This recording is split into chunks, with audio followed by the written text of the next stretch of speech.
If everyone would please rise for the Pledge of Allegiance, and I'd ask Councilman Lorenzo to please lead us. Pledge allegiance To the flag of the United States of America and to the republic for which it stands, one nation, under God, indivisible, with liberty and justice for all. Thank you. You may be seated.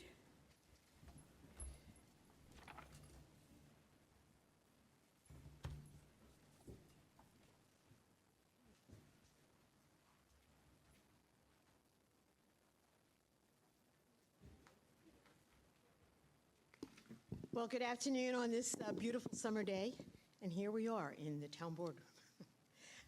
Welcome to our annual August meeting, and we're going to recognize and commend the actions of several of our Islip lifeguards who demonstrated extraordinary skill, courage, and professionalism. As many of you know, the 4th of July holiday is one of the busiest times on our beaches. Thanks to the vigilant training of our dedicated lifeguards, what could have been tragic situations were handled swiftly, successfully, reaffirming the exceptional standards of safety we uphold across all of our beaches.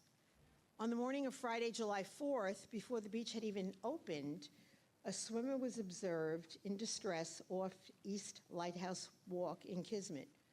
4 of our lifeguards immediately responded, conducting a complex and demanding 50-yard double yoke rescue. The swimmer, a 57-year-old woman, had been caught in a rip current and was showing signs of exhaustion and difficulty breathing after ingesting seawater.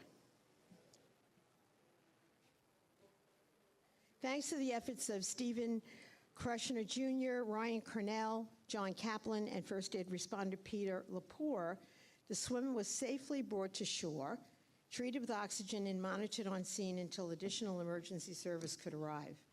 Their rapid and professional response made all the difference. In situations like these, time is critical.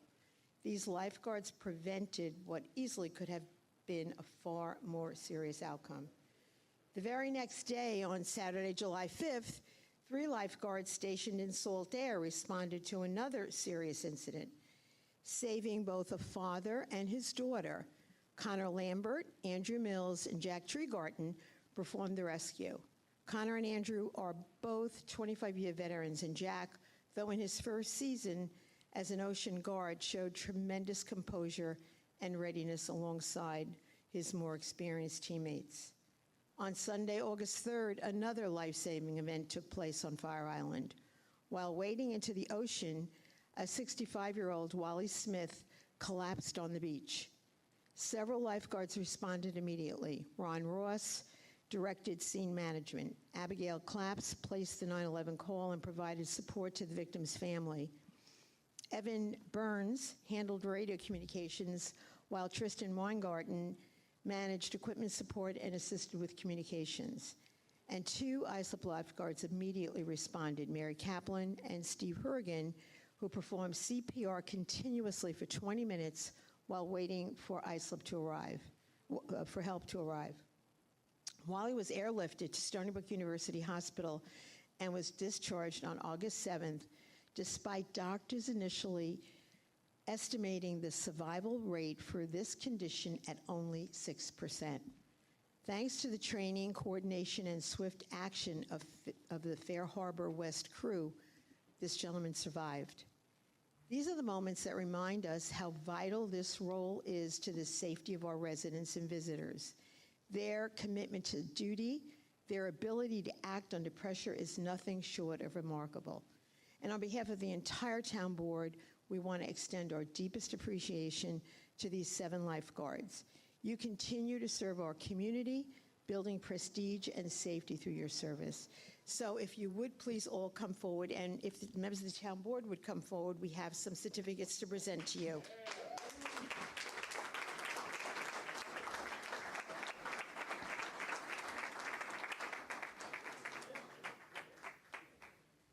Okay. You know, what was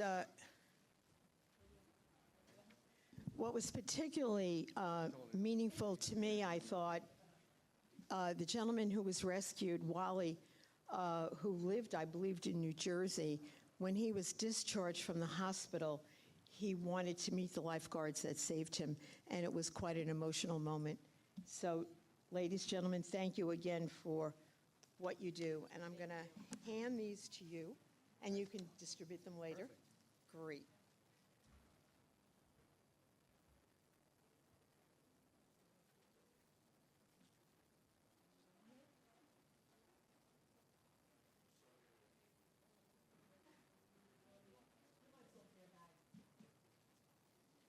There you go. There you go.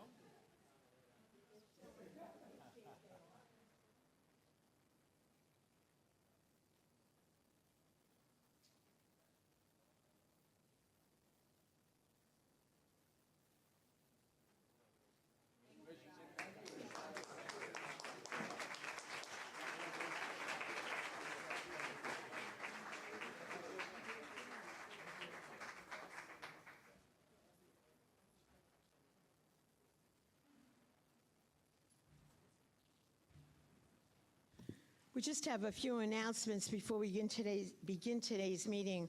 Our Islip Summer Fun season is coming to an end with our free movie nights and concerts in the park. It's become a very popular family tradition, and again, we want to thank Good Samaritan Hospital, Catholic Health for their sponsorship for this.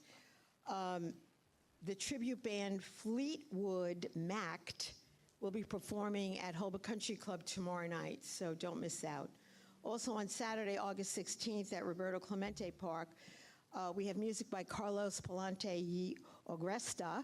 The show is free to attend, and it will be taking place from 5:30 to 7. And any of these events, you can check the details on our website at islipny.gov.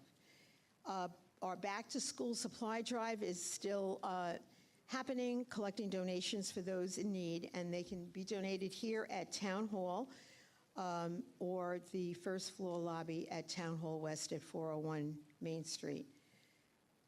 And on Wednesday, September 3rd, the town will host this year's Islip Goes Purple kickoff event, a month-long initiative to stand united in memory of those lives lost, those in recovery, and those struggling with substance abuse disorder. It's interesting, this initiative was brought to us by Youth Enrichment Services. They had heard about it down south in a community, and we've brought it here. Others have emulated what has been happening, and I just heard the other day the entire state of Virginia is doing Islip Goes Purple. So we are all making a difference. And lastly, our 6th annual Sea Fest will be held at the Bayshore Marina Saturday, September 7th, starting at noon till about 6 o'clock. This has gotten to be such a popular event right on the bay, and it features local seafood and entertainment, live entertainment, craft beer and wine and craft vendors. It's a very interactive family event, and there's just a lot going on there. So we hope to see you there, and thank you for your attention.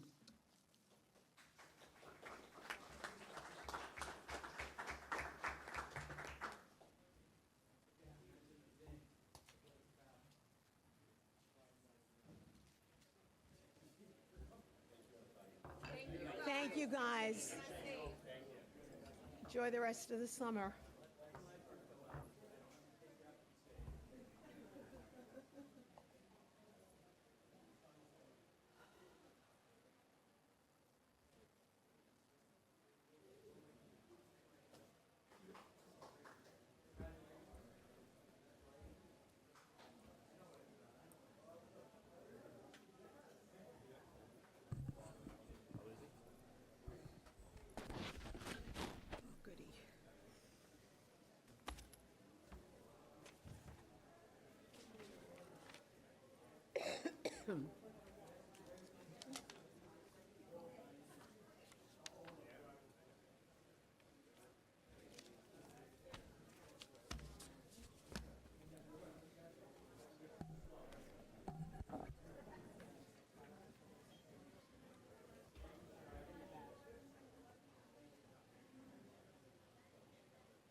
Okay, this afternoon, we have one scheduled public hearing, and I would ask the clerk to please read the hearing notice.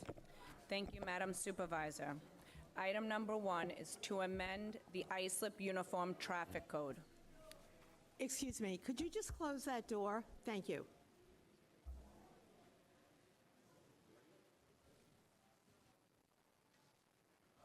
Like me to read it again? Yep, go Okay, ahead. sure. Thank you. Item number 1, to consider amending the Islip Uniform Traffic Code. Thank you. We have it before us. Any questions, comments? Is there a motion? Is there a motion? I'll make a motion to Thank close the you. public hearing off of the resolution. We have a motion by Councilman O'Connor, second by Councilman Lorenzo. All those in favor? Aye. Opposed? It is approved. Thank you. We will now move to the public portion. We have, it seems like we have more cards in here than we have people sitting in the seats, but there are a lot of people who have signed up to speak. Just to let you know, 35 people. So that represents a lot of chatter. And I would just remind everyone, you have 3 minutes. And is anyone who's signed up to speak sitting here? They're coming in. All right, it's a madhouse down there. Great. Soon to be up here. It's crazy.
Okay, we are now moving to the public portion, and as I said earlier, everyone has 3 minutes. Don't feel that you have to use your 3 minutes. If something has been said that you want to say, you can just reaffirm. We have a lot of people who have signed up to speak. Gentlemen, if you could, take the conversation out the door. My nudge. Wonderful. Thank you, gentlemen, to the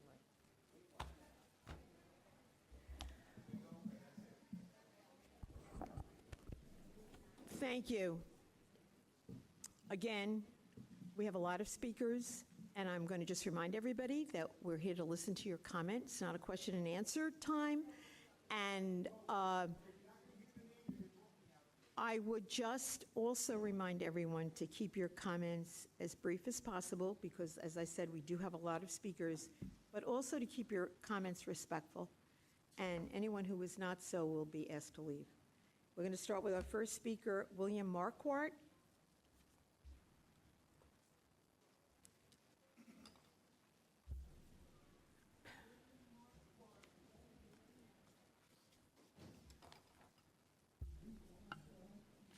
William Marquardt, if you're here, come up. Otherwise, the next speaker. Mark Ward. That's it. Brenda Goetz. That's it. If he's not here. Brenda, go ahead. Hello. My name is Brenda Gels. I grew up in Islip Town. I lived in Holbrook, and now as an adult, I live in Bayport. And I'm just asking you to consider discontinuing your agreement with Department of Homeland Security that allows ICE to practice in our rifle range because of the change in the nature of their activities lately is terrorizing our community, and we shouldn't support them. Thank you. Thank you. Next speaker, Ken Colon.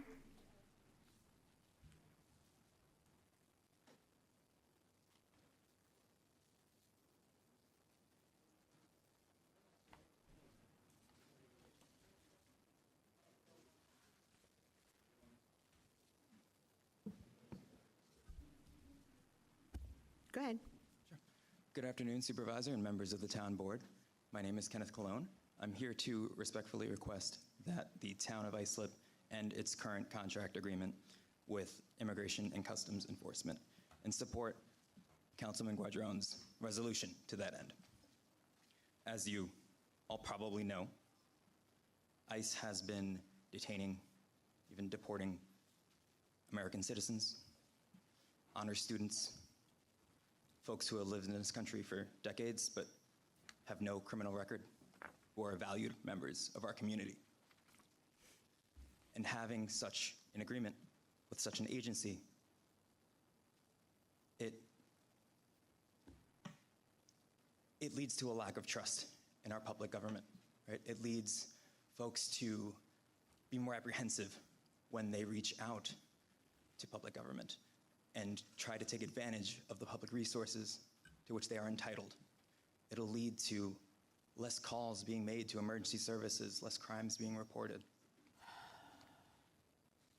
And let's just look at the numbers briefly. The town budget is, what, $250 million? You've pierced the tax cap. You don't need the money, right? It's $12,000 we get a year from this contract. It's not worth it. And it's certainly not worth having to do this every month. You may not see it, but the room outside is packed. The line is out the door of speakers, not only on this issue, but on countless others. You don't need this headache. It's not worth it. Cancel the contract, support the councilman's resolution, and let's all get on with this. Thank you. Thank you. Next speaker, Susan Steinman. Supervisor, William is here. Yeah, okay. I mean, you handed your thing in about a half hour ago or an hour ago, so I thought you'd be ready, but go ahead. You've got 3 minutes. I am ready. Good afternoon, Supervisor Carpenter and the council persons. I hope to bring my comments in under the 3-minute allotted time, but I ask your indulgence if I run over slightly. My name is William the answer is Marquardt. no. I have lived in Islip my entire life. These are for the council persons, if you want to give it to them, and the supervisor. I want to address the contract that Islip Town entered into with the Department of Homeland Security, that it provides the ICE agents with the right to train at our taxpayer-funded rifle range. I call for immediate termination of this contract. Your decision to renew this contract this past June 30th shows a serious disconnect with your constituents' needs, rights, and wishes, and a complete disregard for our Islip community. ICE's well-publicized illegal actions that have been taking place nationwide should have been a clear indicator to you that this is not an agency that is here to help our community. I could enumerate on their abuses, but I want to mention an incident that hits home with me, and it should resonate with you. 2 young brothers from Central Islip, Jose Alexander Lopez and his brother Josu, aged 20 and 19, were deported on March 14th of this year to El Salvador, though they have lived in the United States much of their lives. The brothers were detained by ICE in Manhattan when they went for a routine check-in for their pending immigration cases. They were transferred to numerous detention facilities before being put on a plane for El Salvador, where they have no family and are currently struggling to survive. These young men were deeply assimilated in our community. Here is a picture of Jose Lopez with his brother Josu, his mother, and his younger brother celebrating Josu's high school graduation. By the way, Josu was also in the ROTC. These are the people we and you should be assisting, not the lawless, brutal ICE agent thugs. Many of you will remember, but to those of you who may not be aware, I would like to relate an important and revealing incident. Our current president has a long history of deep-seated racial animus. In 1989, 5 Black and Latinx teenagers were wrongly accused of assaulting and raping a white female jogger in Central Park. They were known as the Central Park Five. They were wrongly convicted, served years in prison, and ultimately found to be innocent and exonerated. Prior to any trial, Donald Trump, then a 43-year-old crooked New York real estate developer, took out full-page articles in Newsday, the Daily News, the New York Times, and New York Post, calling for the reinstatement of the death penalty in New York State, specifically targeting these untried and ultimately innocent teenagers. This is the type of individual we are dealing with. The American justice system and the rule of law meant nothing to him then, and it means nothing to him now. About a quarter-mile east of this town hall is a beautiful Islip Town Park, Brookwood Hall. At one time, it housed the Islip Art Gallery. About 20 years ago, the museum's curator saw fit to Thank you, sir. purchase a set of art pieces, Mr. Marquardt, your time is up. 8-foot-high, three-sided steel sculptures that are displayed in the park. Mr. Marquardt, we have your statement. Your time is up. Thank you. Next speaker, Susan Steinman.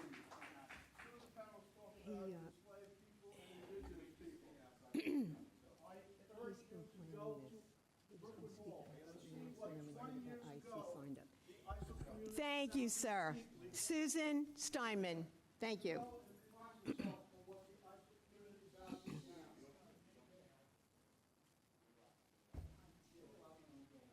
Go ahead.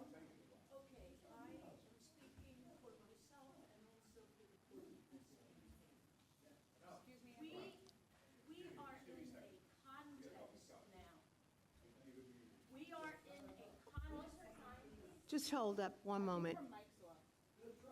Is your mic on?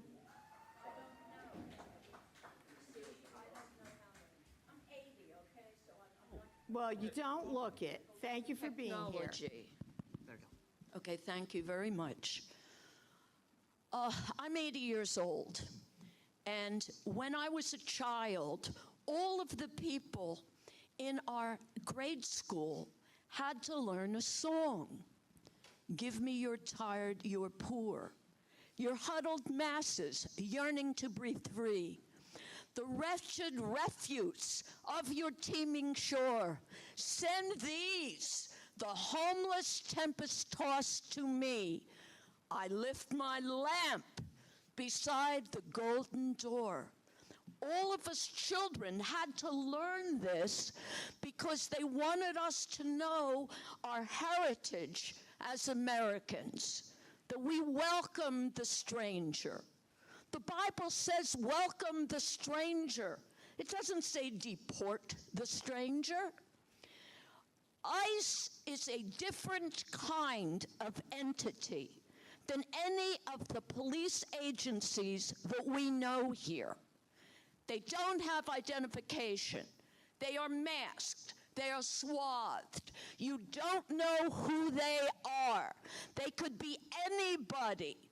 A woman in North Carolina was raped by somebody pretending to be an ICE agent. You can buy an ICE jacket on Amazon for $41. These people need to be identified.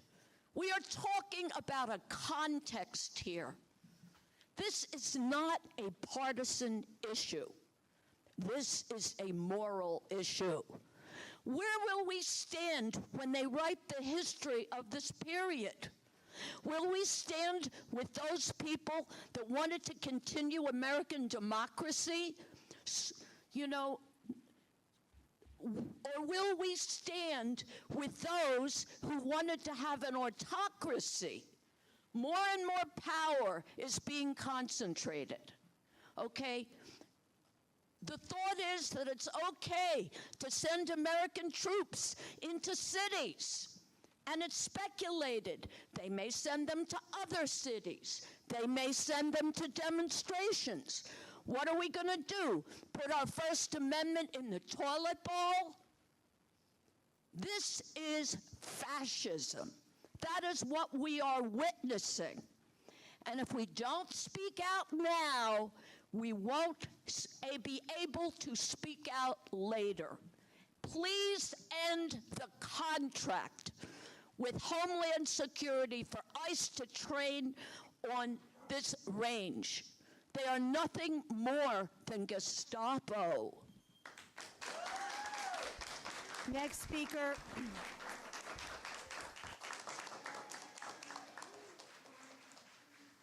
Could you please hold your applause so we can get the next speaker up and keep things going?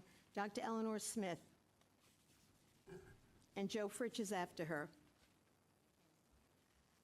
Good afternoon, everyone. I just want to introduce myself. I'm a PCV, served this country from 1969 to 1971. I'm proud of the service that I gave to this country. But I do want to say that my grandmother was a 16-year-old immigrant from Europe who came here without papers. So she's identified as somebody that would have been deported. She produced 22 of the most professional people in my family. We are doctors, we are professors, we're accountants. We have produced, I even have a great nephew who now has a contract in AI in Silicon Valley. We are definitely members of this beautiful community. I have been an Islip member since I came here in 1971.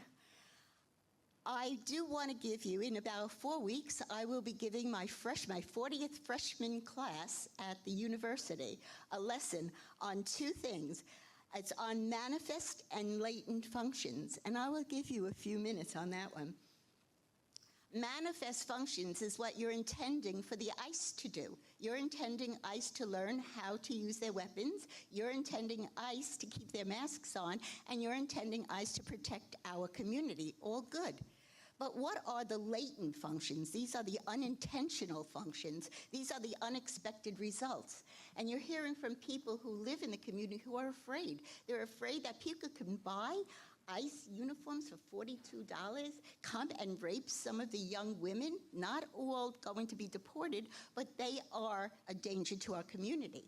So what I would like to leave you with is to think about, just as I talk to my students, think about what the latent functions of what is going to happen when these people who you are giving, was it $14 a month to, are going to be serving our community. It worries me. It concerns me. I have two beautiful granddaughters that I have to worry about right now when she goes to any place, because I'm worried that they might get picked up. So in my 38 minutes, I urge you to vote to end this contract and support the Councilman Guadrone's resolution and ensure that our public facilities are used to strengthen, not harm, our beloved community. Thank you very much. Thank you. Joe Fritz.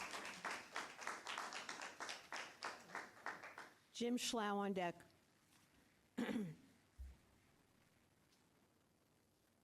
Good afternoon, Madam Supervisor. Joseph Fritz, Brentwood resident. I'm also speaking on behalf of the North Islip Democratic Club as their press spokesman. A few weeks ago, I saw an ICE raid in my area. Until you've witnessed an ICE raid and witnessed individuals in unmarked cars invading a taxpaying citizen who has been your neighbor for decades, you've witnessed nothing. I've been an Islip Town resident my entire adult life, with the exception of the time when I was going to college and law school. Seeing a swarm of ICE enter onto a property without any formality is jarring. About 6 cars of ICE agents swarmed onto the property nearby where I lived and were looking for undocumented individuals is as scary as it gets, and I was not the target. Islip Town has an agreement with ICE to permit them to use their rifle range facilities. It's time we reject this contract because Islip Town should not rent its facility to a group of individuals who seek out individuals who are law-abiding, not law-breaking. Islip Town should take the necessary steps to rescind the contract with the DHS and ICE, their use of the rifle range. We do not need to serve organizations whose major aim is to abduct law-abiding Islip residents and send them to foreign lands in Africa, Central America, and the alligator-infested prison located in Florida's Everglades. If they wish to use facilities, let them obtain their own. I support Jorge Guadron.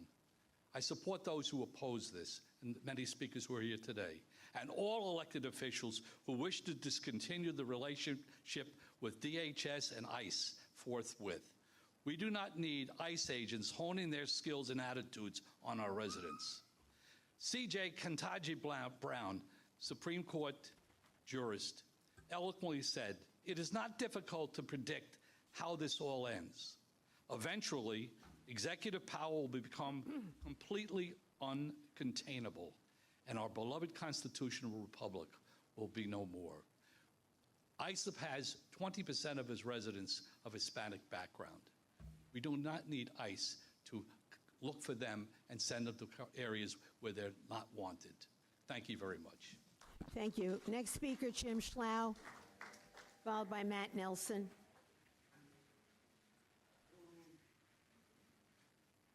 This is going to be great. This is going to be all right. First and foremost, I want to give thanks to Karen Lewis, DPW. She helped out. I even called your office, and they couldn't give me any help. She went beyond the call of duty. Please take these up there so she can see what she has done. And now, ICE, do not rescind. I voted for Trump. I want Trump. I want him to get rid of the illegal immigrants in this country. They're criminals. You don't come here and stay in here unless you're a citizen. I'm tired of looking at this.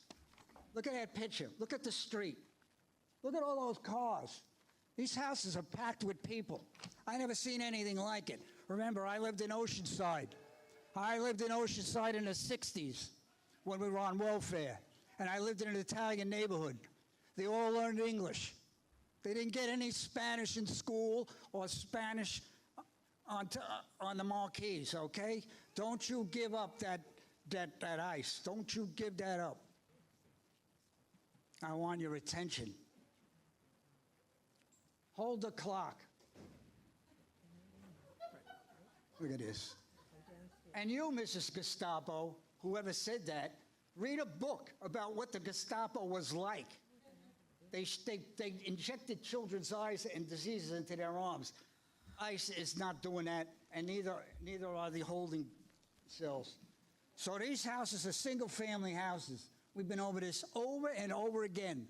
They're paying the same taxes that I'm paying on a house with one person in it. This is not a family. These are all rentals. This is ridiculous. I can't believe these people. I don't know where they live. You want to buy my house? All these people, all you liberals, you want to buy my house and live in CI and put up with the music till 4 in the morning? Buy my house. I'll sell it to you. Okay, lady?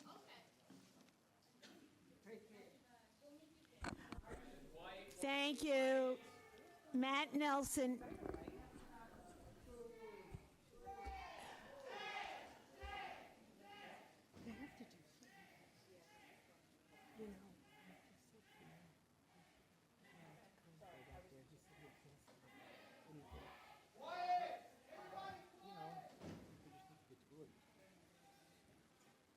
Matt Nelson.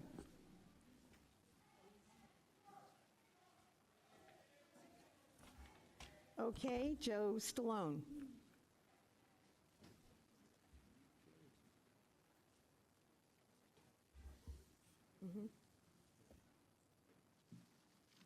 Good Good afternoon, members of the board, supervisor. My name is Joseph Stallone, and I'm here on behalf of the New York League of Conservation Voters. I'm here to speak in opposition to an extension of the moratorium on battery energy storage. Our position is that these facilities are an essential part of the clean energy transition and will help our region meet its growing energy demands.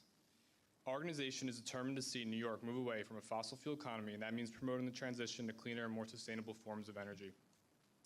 With the urgent threat of climate change, as well as the region's increasing energy demands, it's crucial to build energy infrastructure that is both resilient and reliable for our communities. NYLCV believes that the battery energy storage solution is a practical one for storing and using intermittent energy sources. Battery energy storage systems will make Long Island's energy systems more resilient and help stabilize the power grid during extreme weather while ensuring energy could be utilized when it's needed most. These systems will help serve the community during excessive heat days, assist in replacing dirty peaker plants, and support the addition of clean energy into our grid. We recognize that there are concerns regarding the safety and location of these facilities. But we also know that between 2017 and 2022, U.S. energy storage deployments increased by more than 18 times. And during that time, codes and standards regulating these systems have rapidly evolved to better address safety concerns. In fact, the state's Fire Prevention and Building Code Council recently released new regulations that implement some of the strictest fire safety codes in the nation. This, coupled with the industry's commitment to proper safety precautions, Islip can rest assured knowing that these facilities could be built and operated safely, especially since neighboring towns have adopted regulations that have been able to build these facilities to support their energy infrastructure. We're committed to serving the people of Long Island and seeing the implementation of these systems as an integral step into creating a cleaner, safer, and more resilient energy future for Islip, while supporting good-paying jobs within the industry that sustain local families in the community. We ask that you do not extend this battery energy storage moratorium. Thank you for the opportunity to speak today. Just anyone else who is planning on speaking on this, this is not before us today. We are setting a hearing for next month, so that would be the first that we could be voting on it. And if you want to be part of the public record on it for the hearing particularly, that would be the time to speak. Mr. Stallone, are you an attorney? Okay. Because your remarks today are not going to be included in the public hearing record, which will be next month. Joseph Iannucci.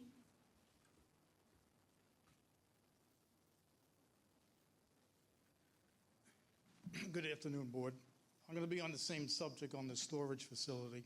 I realize the meeting is next month, but I would like to make sure all the members here go visit the site right now, because right now there's a substation there. Okay, I live in the community just to the east. Okay, this site is less than a quarter mile as the crow flies to an elementary school, let alone a whole community. This is not the place for that facility. I'm not against that type of facility, but that's not the location for it, okay? What are you going to do? Evacuate a community in an elementary school if you have an incident there? Okay, I have some photographs. Let's get handed out. I visited the site this morning where the substation is. When they put that in, which kind of got forced down our throats, they promised that the landscaping in the perimeter would be buffered and look presentable. Well, it's extremely distressed. There's dead trees. The trees that were planted for screening have not grown. You'll see by the photos I took this morning. Nothing's maintained. It looks like an abandoned site from the outside, okay?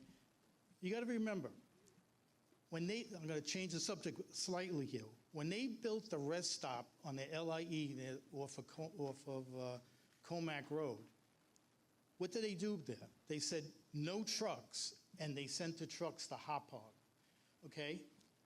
If you pay attention to the truck station, the trucks where they all park at night, now we're getting mobile homes parked on the Expressway South Service Road and on north of the facility. What's going on in these mobile homes? Why are they parked there? Why have they been there for weeks? I called the town, public safety. They tell me to call the police. There's something fishy going on there. Okay, so I will be back next month to talk about the facility more, but I know the fire department's been involved. This is just not the location for this facility. I don't know how much you can get the state involved. If they get the opportunity, I won't say the opportunity, if they push it down our throats, it should come with some benefit to the community. Should we get a tax abatement? There's going to be people who are not going to buy my house down the road because that facility is there. Okay? Route 111 in that area looks like a third world country road. Okay? Poor maintenance in the road system. I live at the end of Schneider Lane and 111. I live on Schneider Lane, but my road ends at 111. For years, I've been calling that every time it rains, there's a major flood at the end of that road. Has anything been done? Nothing. So, time's up. See you next month. Thank you. I have a Pictures to be part of question. the public hearing record? Go ahead. I have a question. The flooding that you spoke about is on 111 or is it on Schneider? Yeah. Okay. Do you want these pictures to be part of the public hearing next month? Then you should bring them next month. Because right Deborah, now, there is no hearing. Ruman or Ryman? Next is Andy Cross after Deborah. Thank you, sir.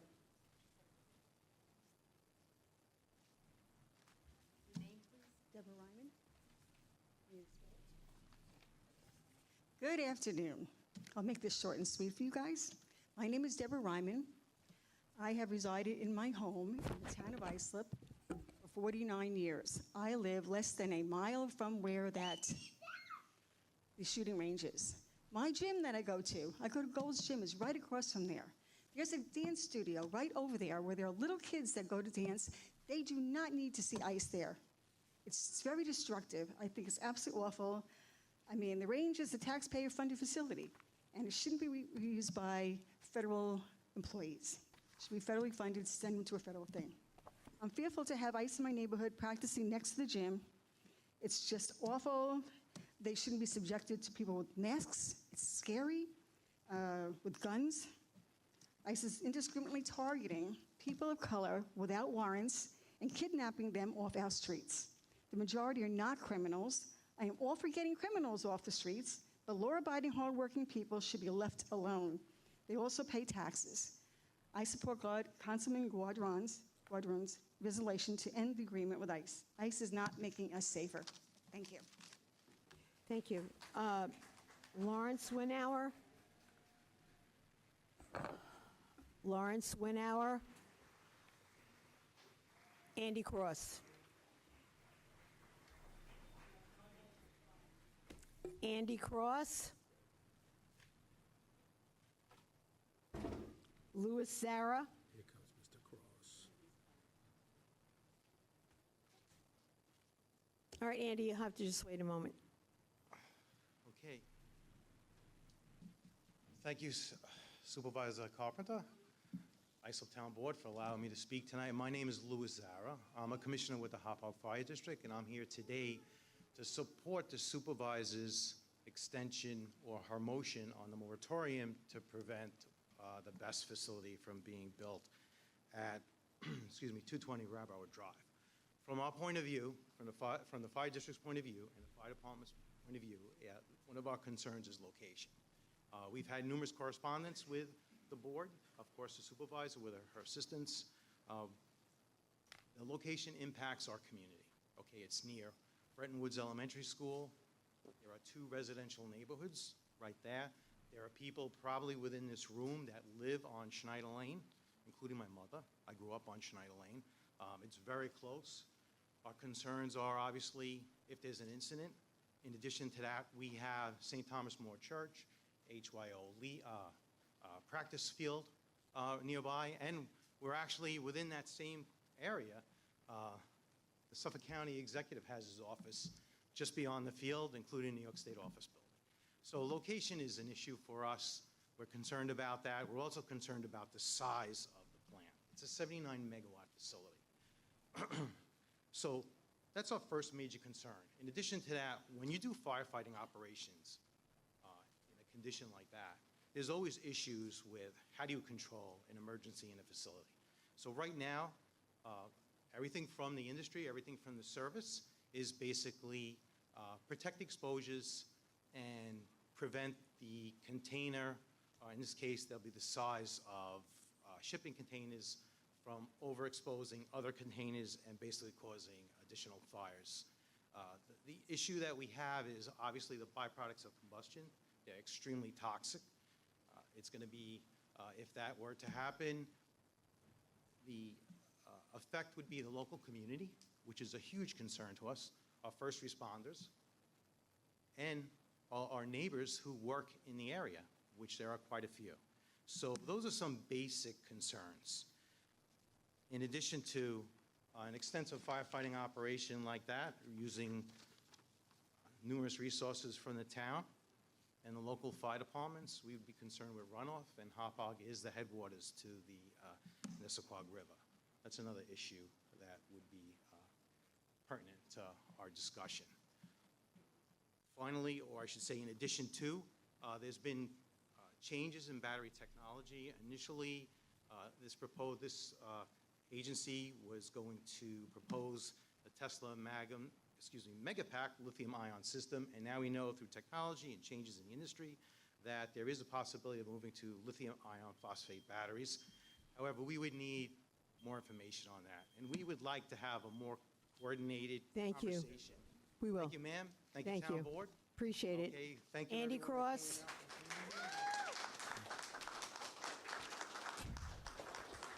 Andy Cross.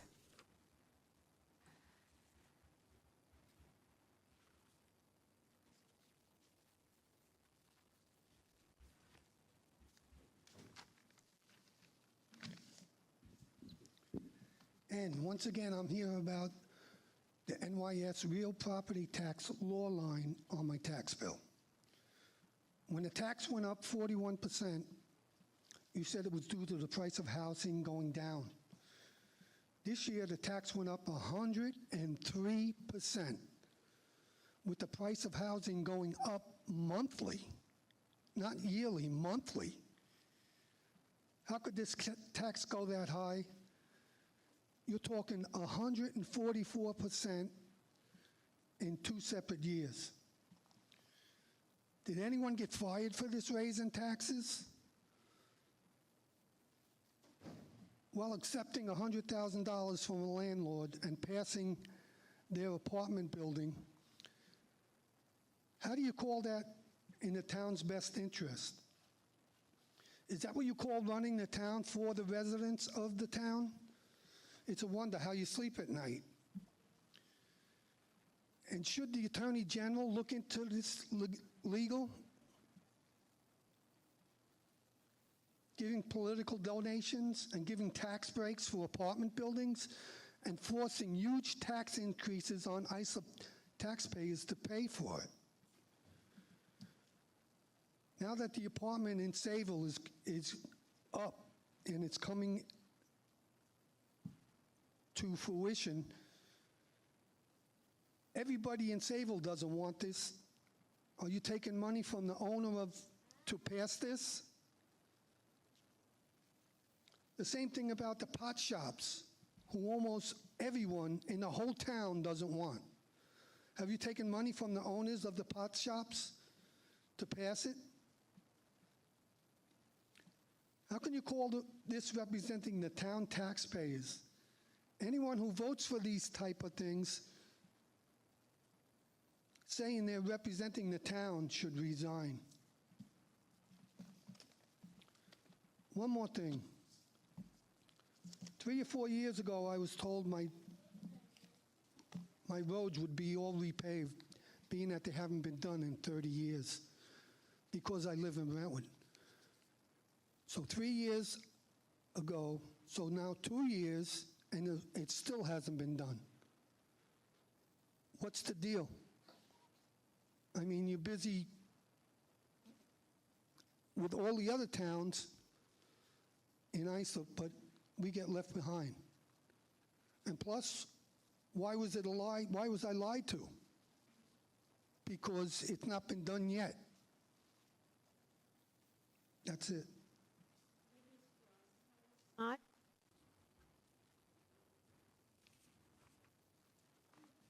Hi, Thank you, Supervisor Carpenter and Town Council. My name is Kelly Scott. I'm a resident of Hop Hog, a proud parent of my two beautiful children who are doing a great job trying to maintain their composure during this very long meeting. But they will be going to Brent Woods Elementary School, and I'm here to oppose the best lithium-ion facility that you're going to have in our town. I speak on behalf of my family, my neighbors, my community, in firm opposition to this facility being in our densely populated residential area and so close to my children's school. Let's talk about what that facility really means for our neighborhood. We're not talking about a small battery pack. We're talking about a 79-watt lithium-ion battery installation. If that fails, we're talking about thermal runaway reaction. Lithium batteries can catch fire, obviously.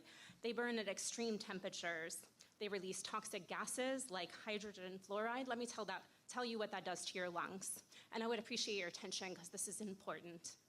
When hydrogen fluoride gets into your lungs, it will essentially cause you to choke. It suffocates you. I want you to look at my children who are sitting right there. Their elementary school is half a mile away from where you want this facility, where your fire chief said, it's Hop Hog's problem. You're right. I didn't buy a house in Hop Hog so that my children could be put in danger for a business. Our local fire departments have publicly acknowledged that they cannot put out these fires. They go on for days, sometimes reigniting long after they appear to go out. You're risking our firefighters' lives. Do you want that in your backyard? Do you want it in your backyard? Do you want it with your children's playing fields? I do expect your attention because it's important. It's important. As a flight attendant for 14 years, I can tell you that I get training on this kind of fire every single year. Every single year. And those batteries are like this big. They're maybe this big for a laptop. You're talking about 79-watt lithium battery storage facility. There's no way we can put that out. You're putting our community at risk. It's not that the battery facility is the problem. It's its location. If you didn't want it in Holtzville, am I correct? People didn't want it in Holtzville. We don't want it here. We don't want it near our elementary school. We don't want it near our fields. These facilities have been known to explode in Arizona, in Jefferson County, New York, in South Korea. They can't be treated as normal fires. And when your fire chief says that it's okay, it's our problem, we're showing up. It is our problem, and we don't want it there. I urge you on behalf of my children, my neighbors, all of Hop Hog, that the decisions you make, even if it's on next month's meeting, I'm letting you know now that we'll all be here because we oppose it. Your decision on this facility, this moratorium, can save lives. It's not a matter of if it explodes or if there's a fire. It's a matter of when. Your decision today could prevent Thank you, Kelly. tomorrow. Next speaker, Ginny Fields. Ginny Fields.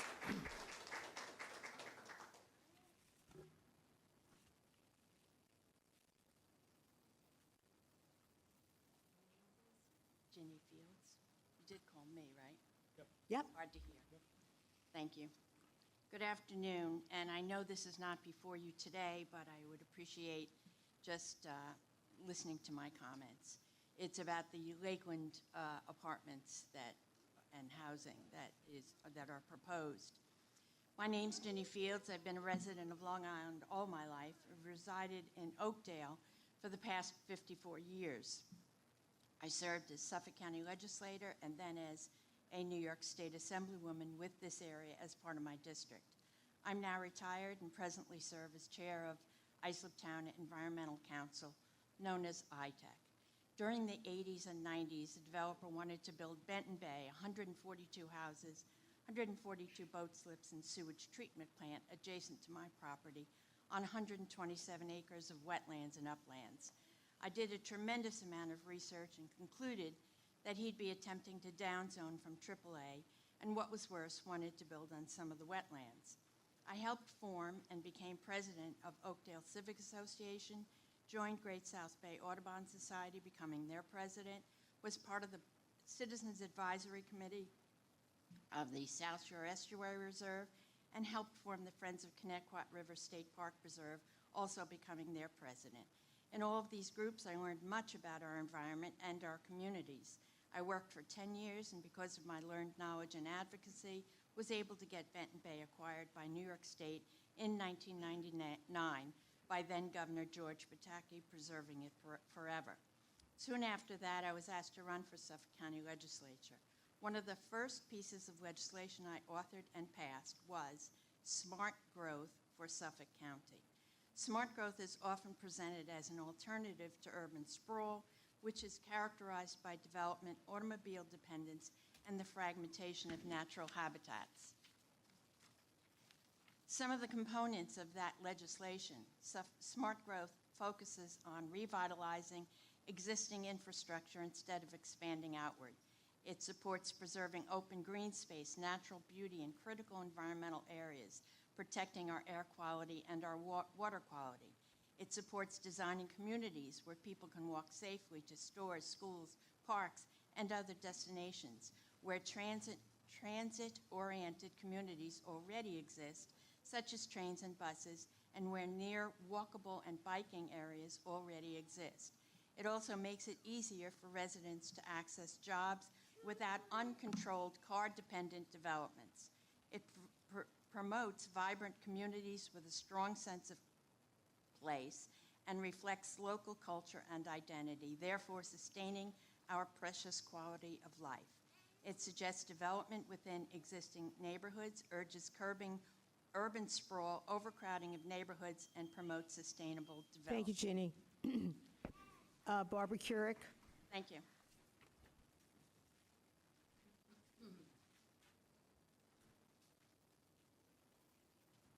Barbara Keurig, I live in East Islip. Good afternoon, everyone. I recently took my family to see the Anne Frank exhibit in Manhattan.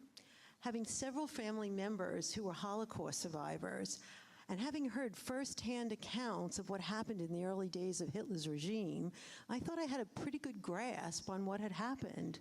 But the experience of walking through the attic where Anne and her family lived for 2 years, I could feel their fears and suffering. What was even more upsetting was watching the newsreel footage and reading the descriptions of how Jews and others were grabbed off the streets and from their homes by the police and taken away to jails and work camps for no other reason other than that they were Jewish or gypsies or disabled or critics of Hitler's regime. Anyone walking through that exhibit would easily recognize that what is happening right here in Islip and around the country with masked men coming out of unmarked vans, offering no identification, no arrest warrants, and grabbing Latino-looking people from their homes, jobs, and immigration court appearances is eerily similar to what happened in those early days of the Nazi regime. Some of the people being picked up by ICE here have been here for 10, 20, or 30 years and have been reporting regularly for their immigration appointments. They're not rapists and murderers. They're students, landscapers, cleaning ladies, and even a bagel store manager. They've committed no crimes. In fact, according to ICE's own statistics, July 2025, 71% have no criminal record. I emailed you all this and the data, the link for this. They work, pay taxes, have married Americans, and have American children. We should be giving them a pathway to permanent legal residency instead of instilling the same fear that Anne Frank experienced by arbitrarily grabbing them off the streets, out of their homes, businesses, and court appointments. The behavior of ICE is way too reminiscent of the Nazi police and should never be condoned or made normal. Homeland Security and ICE have been using the shooting range since 2000, but what they're doing now is unprecedented, unconscionable, and importantly, unconstitutional. Due process is being denied to the people being picked up. I think it behooves everyone to stand against this behavior, and that means not supporting it in any way. This is not business as usual. ICE is using terror tactics to instill fear, and they're separating families, leaving children without parents, and the fear in our communities is palpable. Decent people need to stand against ICE and their terror tactics. The town needs to end its current association and contract with ICE as a protest against their tactics. Thanks.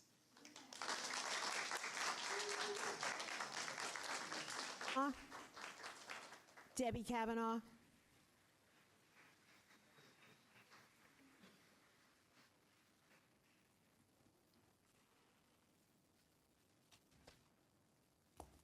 Good afternoon, Debbie Kavanaugh, Central Islip Coalition of Good Neighbors.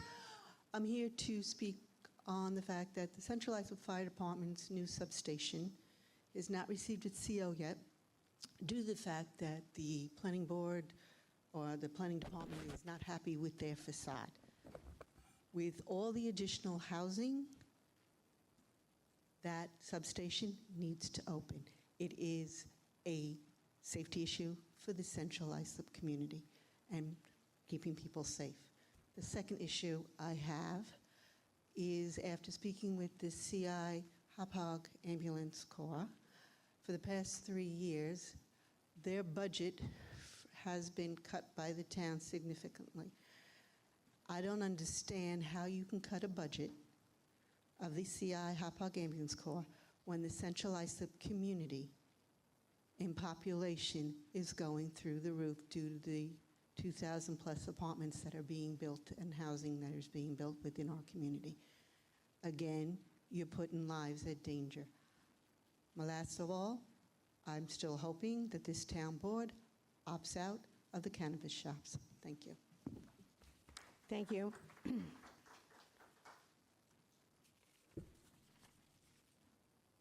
Jordan Ornstein or Orsten? All right, you're going to tell me. I will. I'm Jordan Christensen. I'm sorry about Oh, my I'm sorry. handwriting. I'm with Citizens Campaign for the Environment. We're a 120,000 member nonprofit, nonpartisan organization. We work to protect public health and the environment. We are very in support of renewable energy and transitioning off of fossil fuels. And we are here to talk about the battery energy storage systems today and to please ask you not to extend the moratorium. We understand why Islip and many of the towns put the moratoriums on for the initial 6 months. We were supportive that you have to update the zoning codes, you need to figure out your fire regs. But it's been a while now, and New York State has released a guidance document, they've released model ordinances, and as of recently they updated the Interagency Task Force Fire Report. It was adopted. It's already, retroactively will be in effect for any BESS that move forward in the town from here on out. And it's also the most stringent and rigorous fire code in the country by experts. So we're not asking any of the towns to reinvent the wheel, but simply to listen to the experts on this so we can move forward with well-sited, responsible, safe battery storage systems. Ultimately, BESS will provide the capacity that will reduce our reliance on fossil fuels. We have peaker plants, particularly in disadvantaged communities, that have been polluting for decades, causing asthma and respiratory illnesses. Moving towards offshore wind, moving towards solar, we've been doing very good on those things. Long Island's become a hub of renewables, but the piece that we're missing right now is the battery energy storage systems that'll allow us to transition that renewable energy to homes when they need it most, even when the wind isn't blowing and the sun isn't shining, and ultimately to shut down our polluting peaker plants. So we know we're on the front line of climate change. The one piece we're missing is BESS, and we're asking you to please not extend the moratorium for another 12 months, but instead to work with the state and the fire experts to move forward with updated ordinances so we can move forward with responsibly sited BESS. Thank you. Thank you. See you next month. Lucia, you.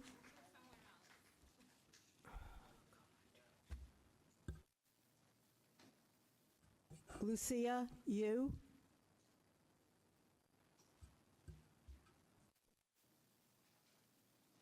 Good afternoon, Madam Supervisor and members of the Town Board. My name is Lucia Yu, and I'm a project developer at Key Capture Energy. KCE is a New York-based developer, owner, and operator of utility-scale battery energy storage systems, or BESS. Respectfully, we believe that the town should not extend the moratorium and should begin processing BESS applications. On July 25th, the state's Fire Prevention and Building Code Council formally approved new fire safety codes that were recommended by the Fire Safety Working Group. Over the last 2 years, this group conducted extensive research on BESS safety and recommended changes to enhance and improve the existing state fire code. Now that the new safety codes have been approved, there is no reason to extend the moratorium any longer. Islip is already 18 months into the existing moratorium, and a 12-month extension will continue to severely impact timelines for BESS development. All BEST projects, including KCE's proposed project in Hauppauge, are being designed to incorporate these updated codes.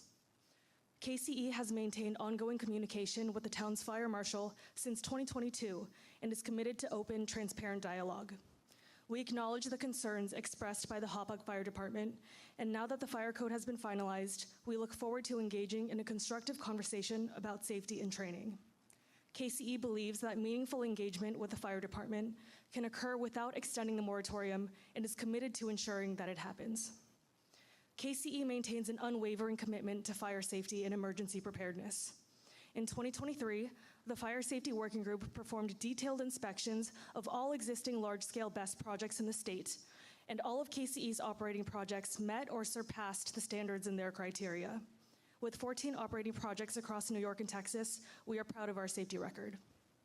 KCE's project in Hauppauge, KCE New York 29, has an approved long-term contract with LIPA and was nearing final approval for permits before the moratorium was put in place.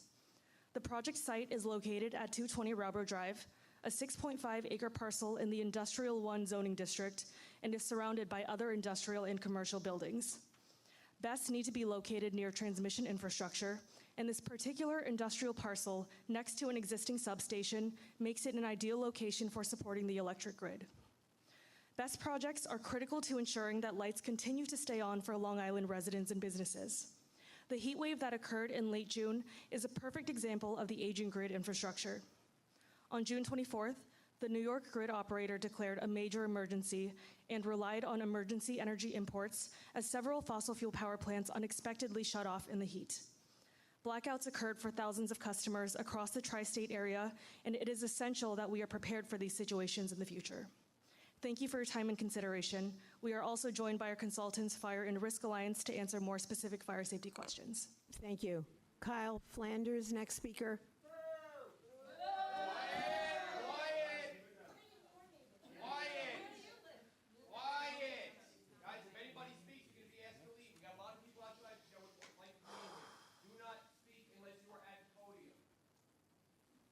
Hi, thank you for hearing me. I am here to talk about ICE. We all have either ancestors or immigrants ourselves, and we should think about them and the trials and tribulations that they went through to allow us to be here. It's a great country. As my t-shirt says, immigrants, America was built by immigrants. I would like you to think about making history today, pushing back. You're not going to end ICE, but if you push back a little bit, you will make national attention and national history and allow people across the country to realize, guess what? We can do this. And you don't want to end ICE, I'm sure.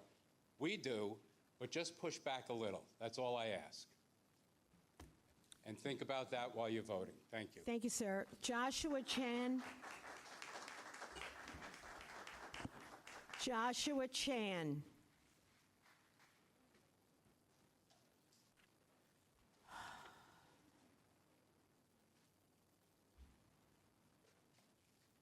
All right. Good evening, members of the Town Council and fellow residents. Thank you for this opportunity. Many of you here will never know what it's like to live in constant fear that because you were born in the wrong country at the wrong time, you could be ripped away from your family. Many of you will never feel what it's like for a mother working 70 hours a week to worry that she may never see her children again because she was taken away at work. So I ask you, put yourself in our shoes. For a moment, imagine if this was your daughter, your family, your wife that was on the line. Would you stay silent? Would you allow your town to be complicit in this?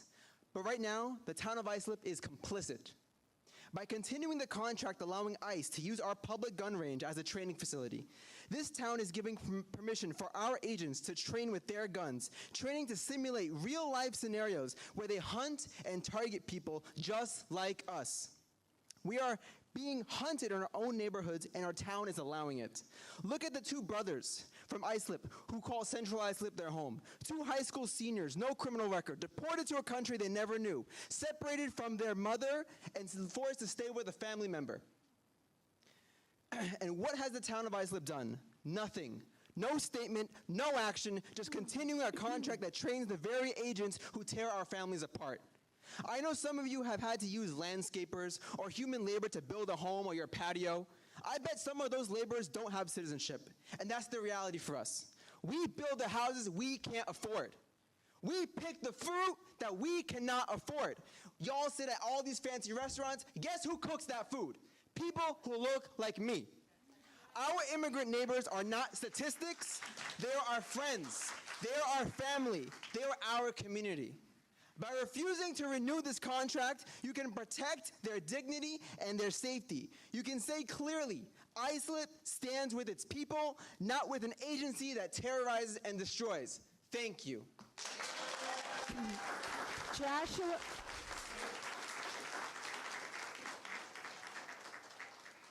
Joshua Fuentes. Josh Fuentes. Michael Marino.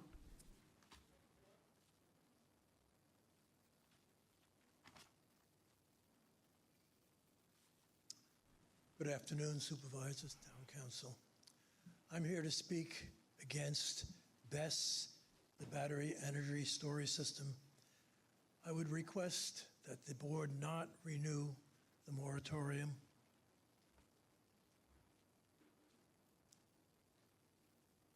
As a neighbor, we've been in Islip for 60 years. My wife and I live directly behind Rabro Drive, where BESS is planning to install this battery storage plant. I know this is coming up in a month, but I'll just make a few points today. It broke my heart when I saw the substation having to tear down an office building that was there and put in the substation. I, along with the Brookfield Estates Civic Association at the time, was instrumental in planning that office park. So to see another building destroyed in that office park and have a battery storage plant come in its place is very disheartening. I also would like to talk about the fire hazard. I was so happy to hear today that the Hauppauge Fire Department opposes the renewal of this moratorium. I'm sorry, opposes the renewal of the moratorium. The fire hazards are well known, and I understand there's a new fire proposal, a prevention proposal, but a few things might be pointed out about the site. It is very close to an elementary school, very close to a gas station, and should a fire become out of control, anything can happen with with a gas station practically across the street and the Long Island Expressway nearby. You can imagine what an explosion might do, or an out-of-control fire if the expressway were damaged. Houses, hundreds of them, in the perimeter of this place. If, by any chance, a battery storage plant is allowed to get into this site, what would the other office buildings in that office park expect? Could they expect to renew their lease? Would we then get a battery storage plant next to the substation? And we might then get another one? Thank you, Mr. Marino. Thank you. Next speaker, Jacqueline Messina. And I would just urge everyone, we are barely halfway through all of the speaker cards. If what you are coming to say has already been said, you can just say, I support the previous speaker on whatever the issue is. It would just really go a long way. Go ahead, Jacqueline. Hi, thank you for giving me 3 minutes. I just wanted to say I'm here as a mom. I am an Islip resident, as was my grandfather, who jumped ship, so he was illegal. So I don't think they're going to be coming for me, though. But I'm here as a mom who hasn't slept in about 7 months because a lot of it's because of ICE. I have a Chinese daughter, and she'll be going to college in a couple of years. And the fear that's instilled in just the normal way that your child is going off on their own has really been multiplied by, I don't know if everyone's aware of Yan Su Go, who got arrested and detained illegally. They were illegal. She was actually a legal immigrant. So my plea is, as a mom, okay, we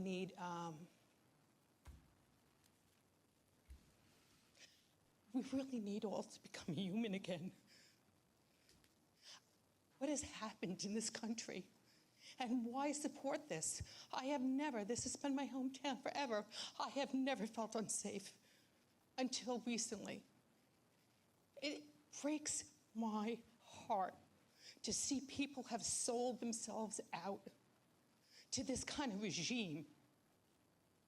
And I'm with the woman about the Holocaust. Take a look. We all need to re-educate ourselves. I don't know how some people look in the mirror at night. I really don't. But obviously, I'm against ICE.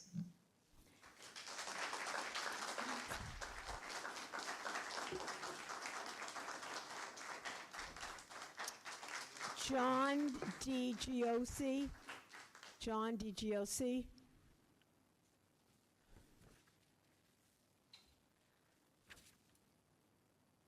Good afternoon. This is with regard to the battery storage facility. I've spoken in the past, and I will speak again at the meeting. We live about 0.2 of a mile from the site. It seems like the only support that I'm hearing today for the site is from people that are involved with the site. You know, whether it's best spokespeople or, you know, it doesn't sound like the fire department is in support of it. It doesn't seem like residents are support of it. It was brought up by someone in support of it that it's located in the Hauppauge Industrial Park. Undeniable, except that it's on the outermost fringe of the industrial park. And interestingly enough, it's located on the corner of a dead-end street in the industrial park. Rob Road Drive actually ends there, so the only means of egress in and out of that area is through that street. So if there was ever an incident on the corner where that site is located, people would be trapped in the buildings behind it. They wouldn't be able to get out.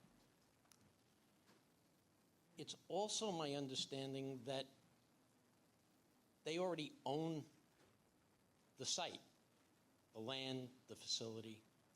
So, you know, they're trying obviously to get to permitting phase and approval phase of this. So, you know, I pass it every day and I look at the site and I say, well, hell, you know, they're not even trying to be a good neighbor now. Site's run down, it's overgrown, grass growing through the asphalt. Yeah, it's just not being maintained. When we talk about the power substation that was built, you know, we went and we met with the power company before they built it. Nobody told us that, you know, on real hot nights in the summer, if we put our windows down, we were going to hear humming noises in our bedroom when we tried to sleep at night. You know, they talk about noise abatement walls for this site. What kind of noise is it going to generate? So, other than what's already been discussed, you know, those are just some thoughts I had on it. Thank you very much, John. Stephanie Cerezo.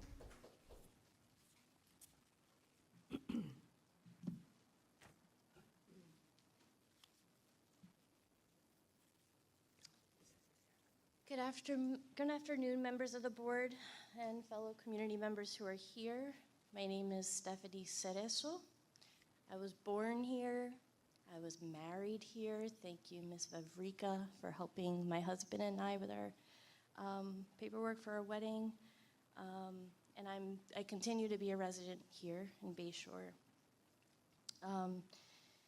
And like many others here, I'm here to respectfully name that we have a moral issue here in the town of Islip. No price tag is worth contributing to the terrorization of our community members, and that's every community member, not just immigrants. Lots of people in the town of Islip are scared.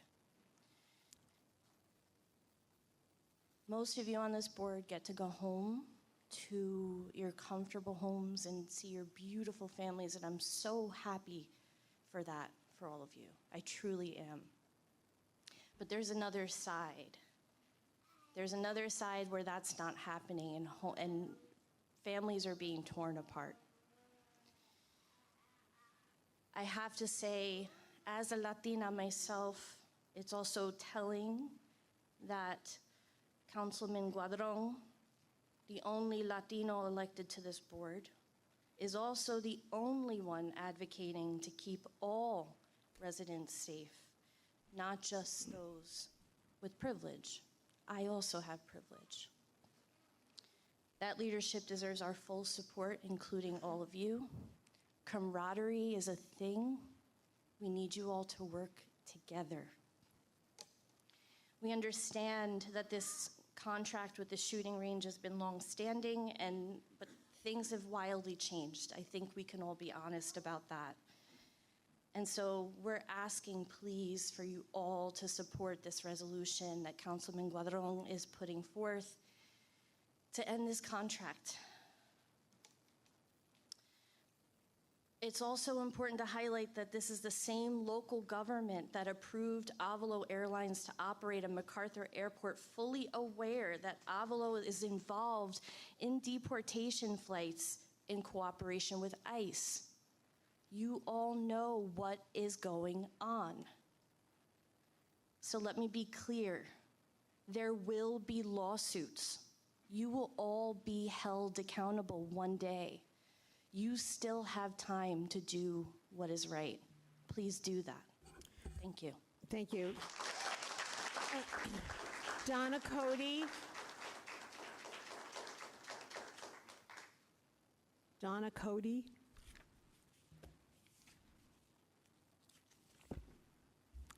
Mary Goldman.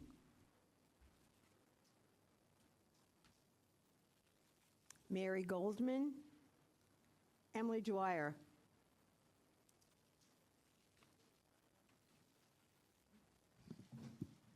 Hi, how are you? Good afternoon.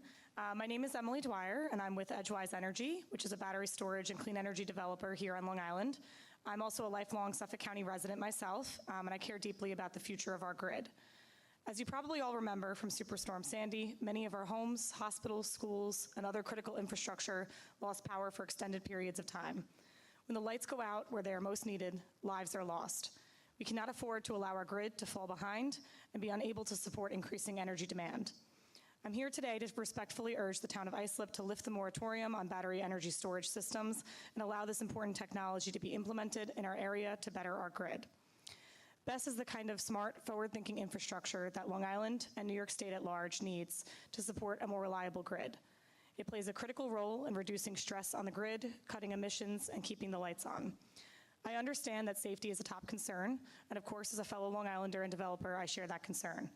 It is important to note that New York State recently updated its Uniform Fire Prevention and Building Code to include comprehensive battery energy storage regulations. These standards, developed with input from fire safety experts, first responders, and engineers, provide clear, enforceable guidelines to ensure every project meets the highest standards of safety.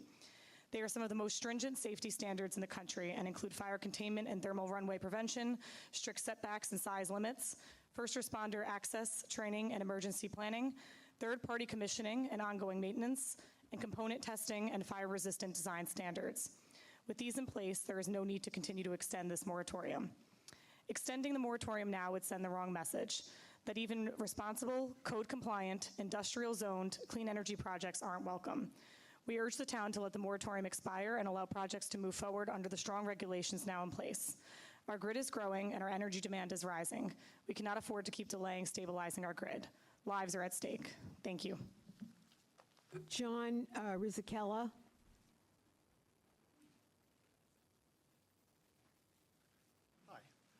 I'm a longtime resident of Islip, and I just wanted to say I'm pretty much, to your point, I'm in agreement with the other people that have spoken regarding not renewing the contract with ICE, so I'm not going to go into all of that per se, but I will say that we're all children or are immigrants or children of immigrants, and terrorizing the population with masked, armed folks is not the way to go, right? And I think if anyone walked down Main Street with a 9mm on their hip and a mask on, we wouldn't get very far. So why are these folks able to do that? That's a question. And the fact that the government now is spending, the numbers vary, but somewhere around $170 billion on border protection. We could better spend a lot of that money just giving people a path to citizenship. And these are hardworking folks. And the government has, in the past, the first Trump administration and now this administration, has eliminated judges for immigration. They just eliminated 85 jobs, judges. So they have really no interest in giving people an opportunity to join the American fabric, so to speak, they have no interest in that. It's all about terrorizing folks. And that's why all these people are here. You know, we're not maybe on the top of the list of that terror campaign, but eventually we're all going to be on it.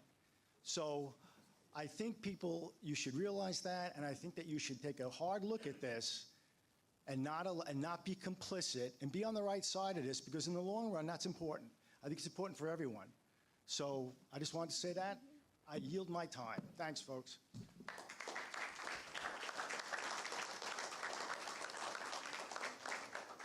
Edward Sanders.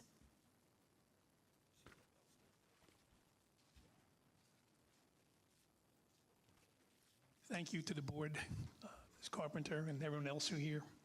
I'm not going to go into a lot of detail about I'm totally against the battery. I represent the Northfield Wood Civic Association and 2 adjoining neighborhoods. A couple of things I implore you to do. One, the next time we have the other meeting on this in August, if we can get a much larger venue, make it easier on the board and all of us. There is no safe way to put a battery facility where they want to put it or anywhere in our community at all, and let alone Suffolk County. Our group is prepared to purchase a Tesla and put it in a big, gigantic field and light it on fire. And we've talked to 26 fire departments that were willing to come with every piece of equipment they have, and they said, we'll stand back 500 feet and wait till it burns out. If this battery facility goes off, there is absolutely no way in hell, pardon my French, that it's going to be put out. My house right now, and I've lived in Hauppauge for 57 of my 67 years, my smoke detectors go off on my house because I am between Old Willits-Bath and the county building, just from the smoke that's happening from Canada. Just that alone. There's no way these facilities, and another thing, I'm not going to bring up all the names of all the places and facilities and schools and parks. The Northville pipeline runs between the North Service Road of the Long Island Expressway for 26 miles. They push oil, gas, propane, and other accelerants through that. We couldn't even get off Long Island during Sandy, let alone a major fire that could possibly burn everything down and ignite the pipeline, which would probably be the only main road that we could get off of Long Island. So once again, and the other thing too is people who work for these companies should not be allowed to speak at these meetings. We don't care what they think. They don't live in our community. Their companies open a corporation here.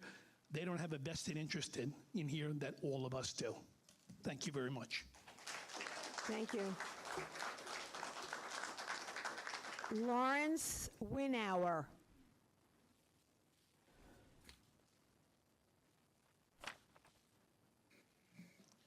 Greetings, board members, Madam Supervisor. My name is Lawrence Winauer. I am the principal of the Mink Winston Group, and the matter at hand involves our property at 1609 Fifth Avenue in Bayshore. I come to you in the spirit of cooperation. I want to work collaboratively with the town to avoid litigation and reach an amicable resolution. I have already met with Councilman Guadrone and provided correspondence to Town Attorney William Garbarino regarding this matter. Some brief background. In June 2023, I informed the town that I wished to acquire a CO for a tenant smoke shop at 1609 Fifth Avenue. The building department instructed me that I needed to file a change of tenant application and issued me a record number under which to submit the paperwork. After complying with a series of paperwork requests, including the actual change of tenant application, the town informed me that my application had been accepted for intake and I should provide a $200 filing fee, which I did. The town cashed my check, and in a letter dated 8/22/23 included not only the existing record number, but now also provided me with an actual permit number. That letter further confirmed that the permit was being handled as a change of tenant and asked for some follow-up information, which I promptly provided. I did not hear anything further. Given this, there was no reason to think that the smoke shop, a retail shop operating in a building zoned for retail, was not operating in compliance with the town. Fast forward to July 10th, 2025, various law enforcement agencies, along with the fire marshal's office, did a series of surprise inspections of multiple smoke shops. The fire marshal informed me that the property lacked a CO for a smoke shop, and he placarded it. During this inspection, law enforcement confiscated some illegal vapes, but they cited a completely different entity at a completely different address in their paperwork. In no way do I support or condone illegal activity, and none of this is meant as a referendum on smoke shops. It just seems there needs to be a balance. The smoke shop has already lost business for over a month. Consequently, the Mink Winston Group is foregoing any rent until this is resolved. Without any sense of urgency on the town's part to help remedy this, the smoke shop cannot survive, and as a result, the Mink Winston Group will continue to lose the revenue from a reliable tenant, which in turn threatens its ability to meet its financial obligations. Should this continue much longer, the effect will be the same as if the town has affirmatively decided to put my tenant out of business. Further complicating matters is that the town statutes have changed since the original application was filed. I have the resources to litigate this matter, but it would be such a waste of everyone's time and energy. To me, there are no adversaries here. I simply want my properties and tenants to be in full compliance with the town and ask for your help in facilitating that result. Thank you for your time and consideration. Thank you. Jack Gutierrez.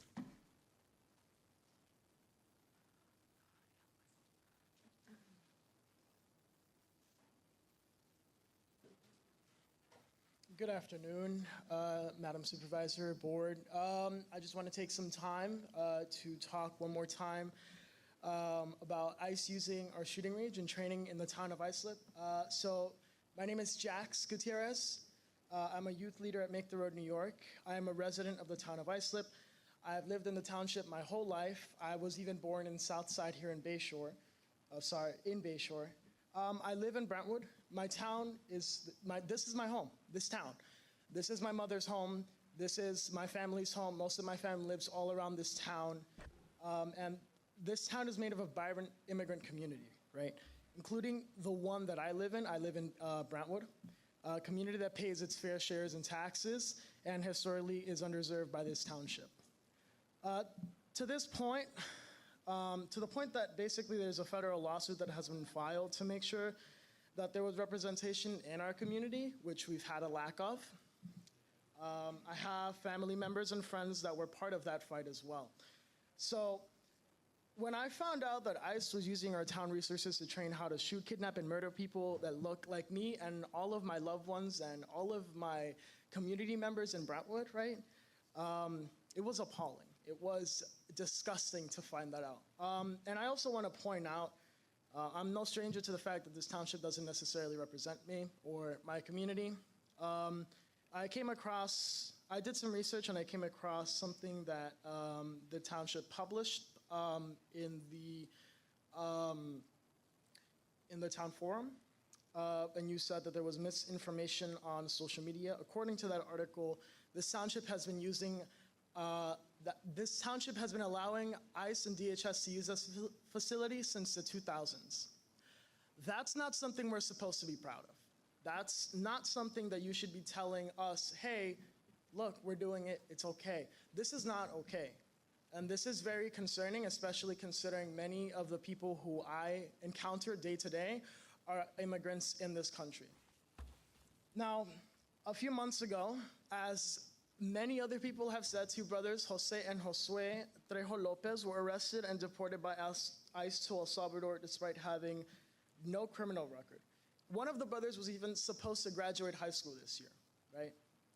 Now, I've noticed since I've been up here that there have been many people who are much older than me. And I really think that it was definitely time that I should have come up to speak to represent the other youth who should be here to tell you that you guys are currently not representing the new generations that are coming to replace you. So many families and communities are being torn apart, and it's disgusting that we allow ICE to just use Islip's gun range to train here. Thank you, Jax. Thank you. Patricia Laheka. Patricia Laheka.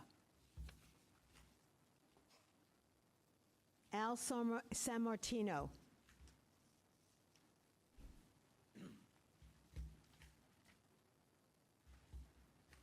Afternoon, Supervisor Carpenter and the rest of the board. I spoke here, I want to say last September, in regards to the cannabis issue, and I was here at the last meeting.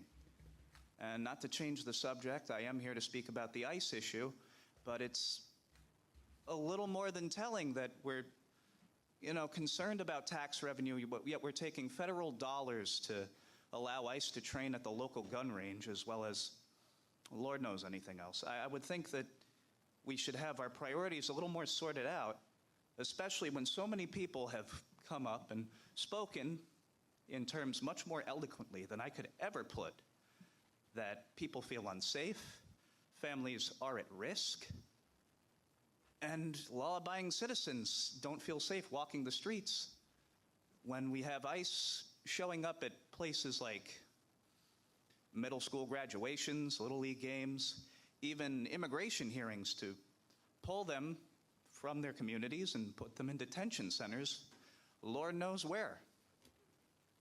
I'm not going to waste any further time because I really don't know how else to discuss this. I'm not sure if you're all really willing to listen, but I'm disgusted as a descendant of immigrants. Thank you.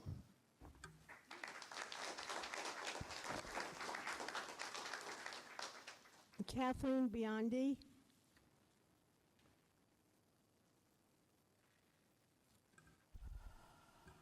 Kathleen Biondi.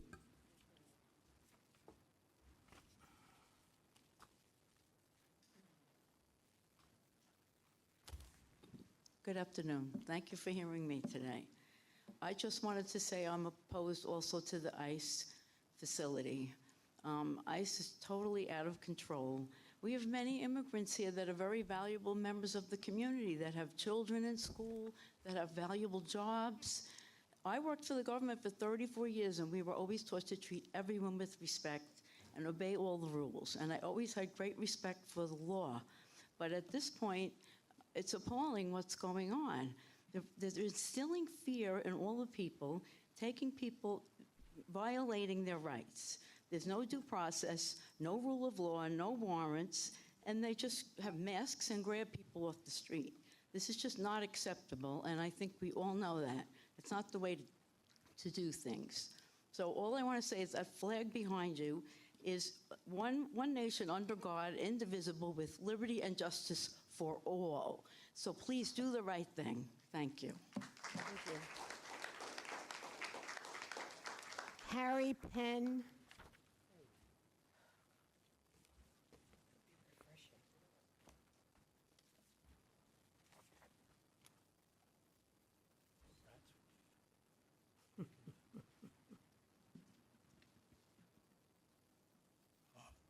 Good evening, the board member, supervisor. Hi, Harry. I'm here to speak about Cinnamon and Tree Avenue. The overgrown, they widened the road, so the hedges are unsafe. The height of the hedges is unsafe, and that for my wife to exit our street, which is Tree Avenue. The other problem is on Bright Side and Peter Boulevard. On the weekend, they're selling icy. We went down there. They were parking on both sides, double parking on both sides of the road. we couldn't get through, only one lane. That used to be the stair building place. But this is a weekend throughout our neighborhood that they setting up ice snowball in their front yard. So that seemed to be a problem. You know, who enforces on weekend the code? So that's what I have to say today. And my wife wasn't able to come this evening to support me. And I think my time is just about up. And so it's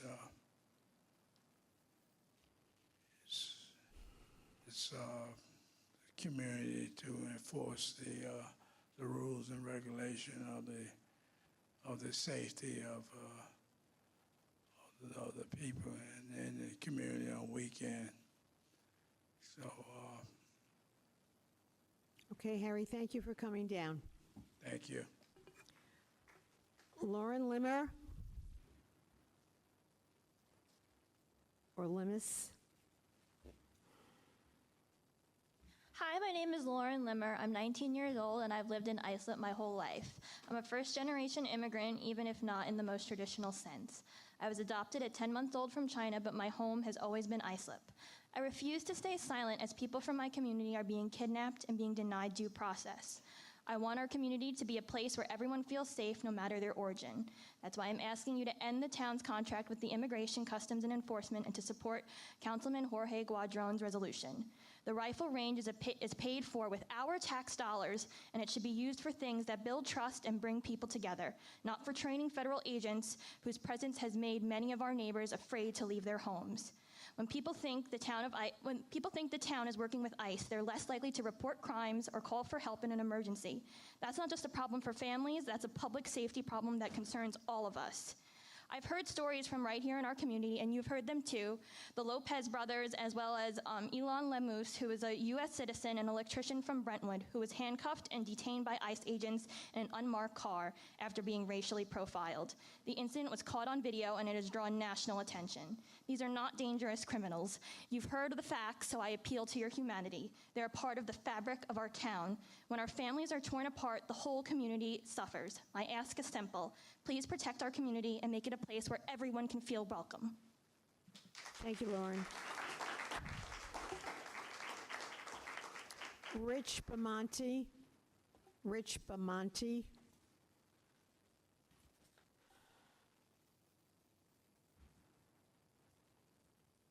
I'm here to talk about the lithium battery project. Good afternoon. My name is Rich Bamonte, and I live at 12 Dion Lane in Hauppauge, about a quarter of a mile from the facility that they're proposing to put a lithium battery storage. I'm here today not as a longtime resident, but as someone who deeply loves and respects this town, the place where I've raised my family, built a life, and watched generations grow up in safety and peace. I'm speaking out today to respectfully urge you not to approve the construction of the proposed lithium battery facility at the current site and to extend this moratorium indefinitely. This location is dangerously close to homes, schools, and local businesses. The potential health and safety risk associated with lithium battery facilities, including chemical leaks, toxic fires, explosions, are very, very real and well documented. Fires from lithium battery are notoriously difficult to extinguish, and they release hazardous gases that can linger in the air and harm vulnerable populations like children and the elderly. In addition to these safety concerns, there's the matter of environmental impact. Facilities like these often require the handling and disposal of hazardous materials. Even small leaks or accidents could affect our soil, air, and groundwater, damaging the natural beauty and integrity of this community beyond repair. And let's not forget the economic implications. An industrial facility like this, placed in the heart of a residential and school area, could drive down property values, discourage new families from moving in, and affect small businesses that depend on vibrant, welcoming town. Let me be clear. I support clean energy and innovation. Our future depends on it. But there's a right place for facilities like this, and this is not it. I'm not here to slow down progress. I'm asking that we do it wisely. There are better locations for this facility, areas already zoned for heavy industry, far from homes, classrooms, and playgrounds. I urge our leaders, you guys, to pause, conduct independent environmental assessments, and consider the long-term consequences, because once this is built, there's no going back. Let's protect our families, our property, and our future. Let's find a smarter, safer solution. Thank you. Thank you. Doug Ballin.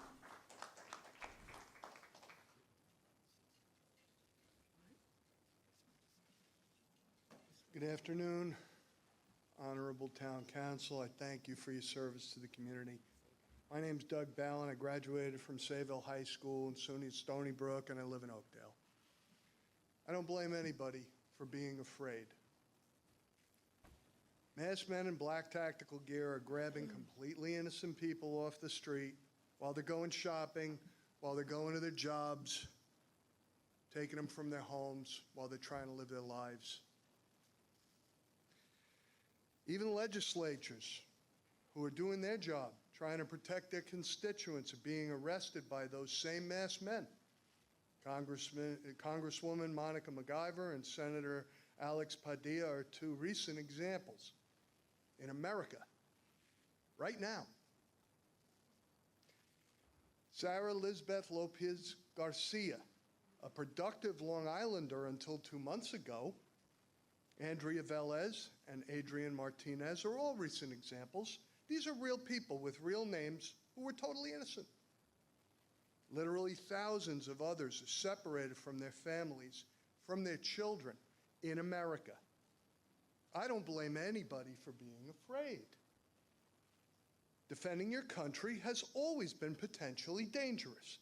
In this country, 250 years ago, a group of people decided to challenge the ruler of the largest empire in the world. They risked everything.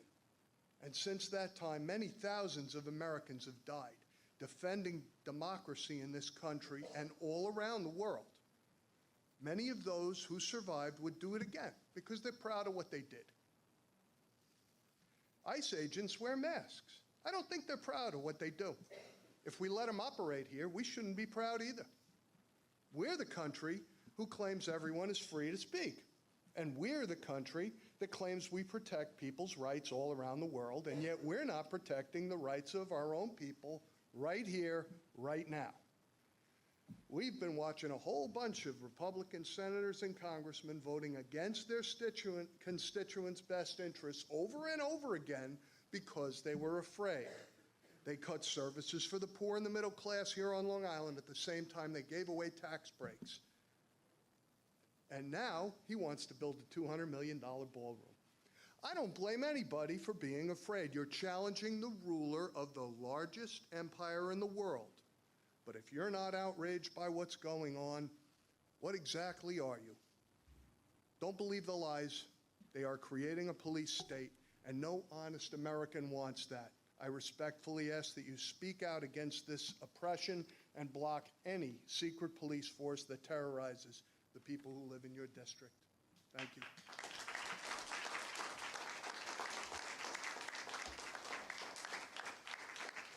Maheen Sayed.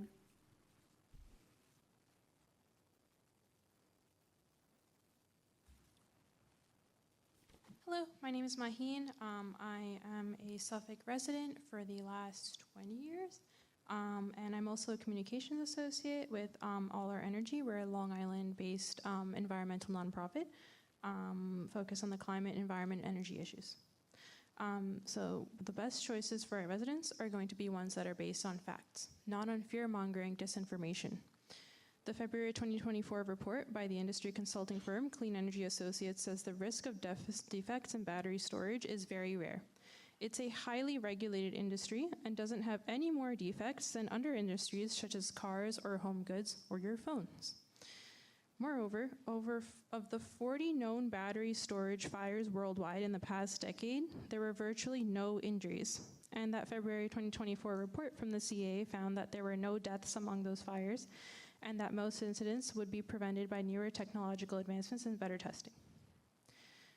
On the topic of fires, according to the US government data, EV fires appear to occur at 25.1 fires for every 100,000 vehicles, compared to 1,529 fires for gas-powered vehicles. So gasoline engine cars are 60 times more likely to catch fire than EV vehicles. Still no moratorium on gas engines. Yet there are no moratoriums for the there's no moratoriums also for the nearly 18,000 methane gas pipeline and distribution fires over the same course of time in the US alone. Battery storage is also cheaper. Our rates will hike by National Grid's rate hike will start at $33 a month, and that will rise to an additional $64 a month by 2026. So a 40% gas rate hike in 3 years, just to keep dirty energy plants profitable, which are only used a few days a year. That's on top of 2023's $20 a month PSAG and LIPA additional increase over the $350 a year bill that we already pay for battery storage to help, that we already pay for what battery energy storage will help solve, which is energy to meet peak demand. So we sincerely hope that you make the good faith effort to make the decision for a resilient grid, for safer, cheaper, cleaner, renewable energy. Please let the moratorium expire. Thank you. Thank you. Cheryl Keschner.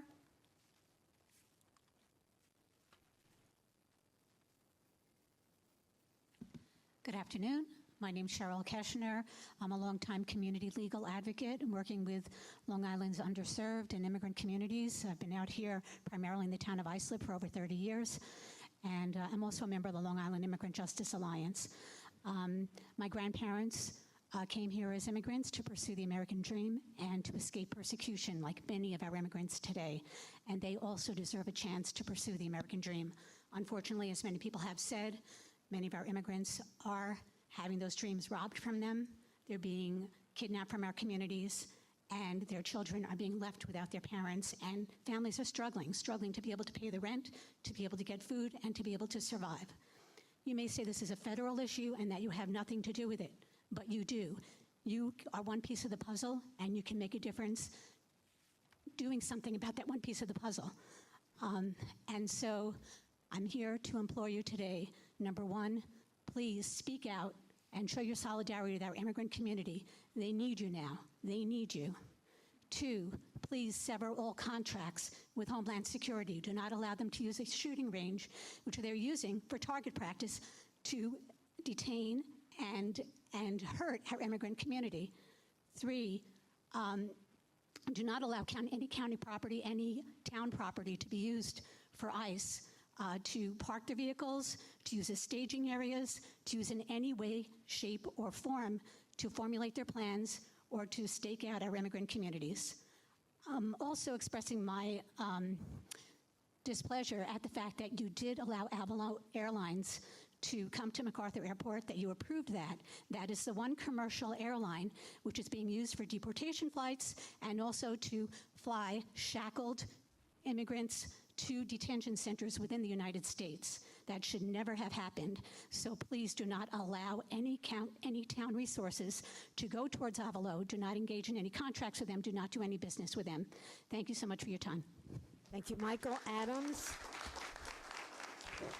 Michael Adams.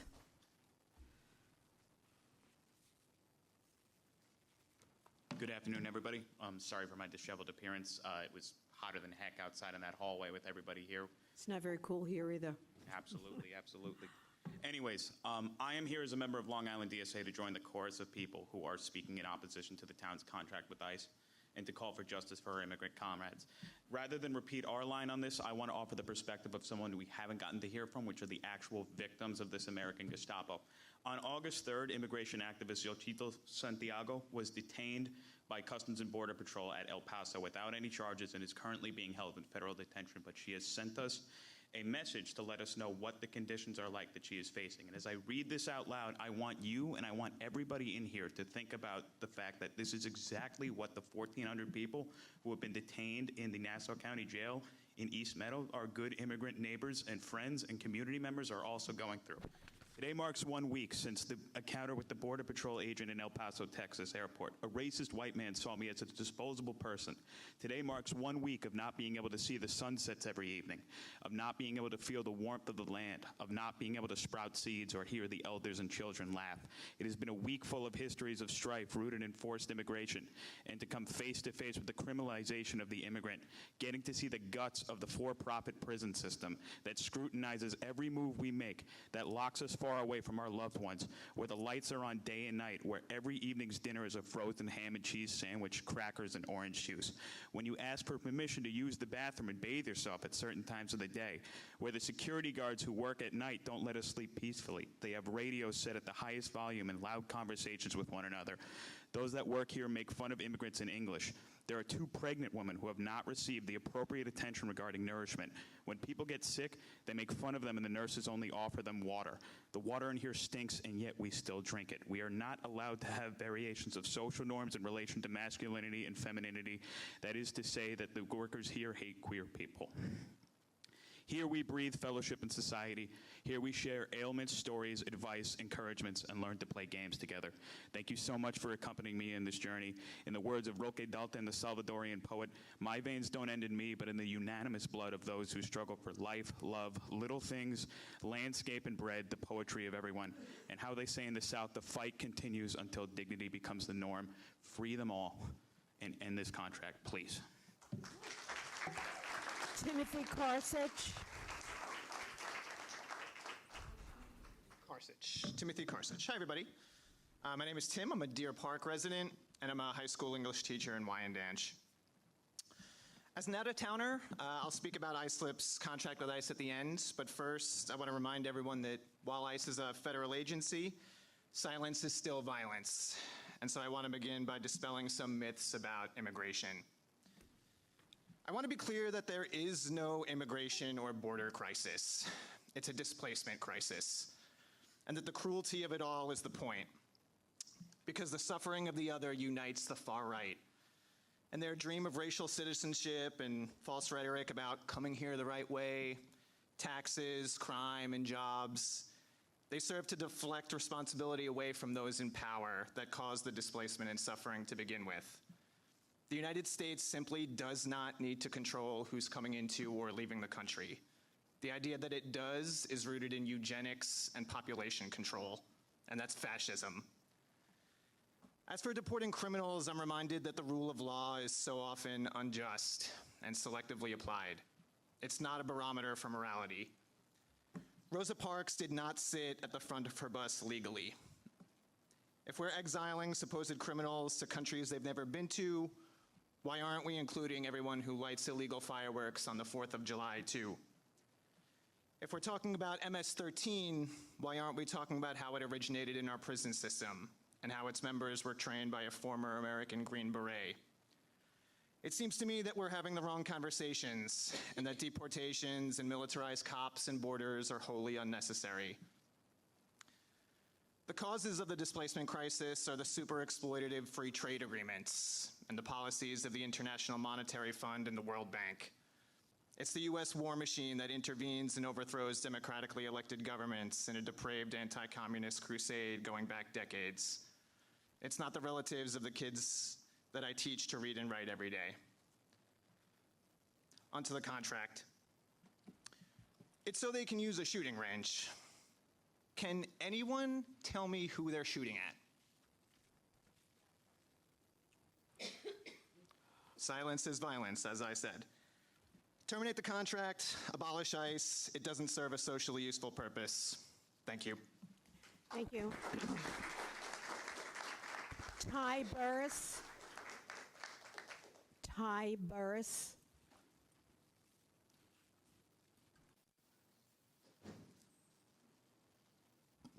Good afternoon. My name is Ty Burris. My pronouns are he, him, or she, her, and I am a student who just recently graduated high school.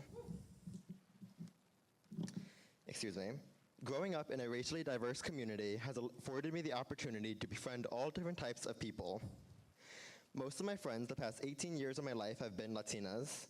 Immigration, customs, and enforcement under the Trump administration has held an uncomfortable place in the hearts of me and my friends for years.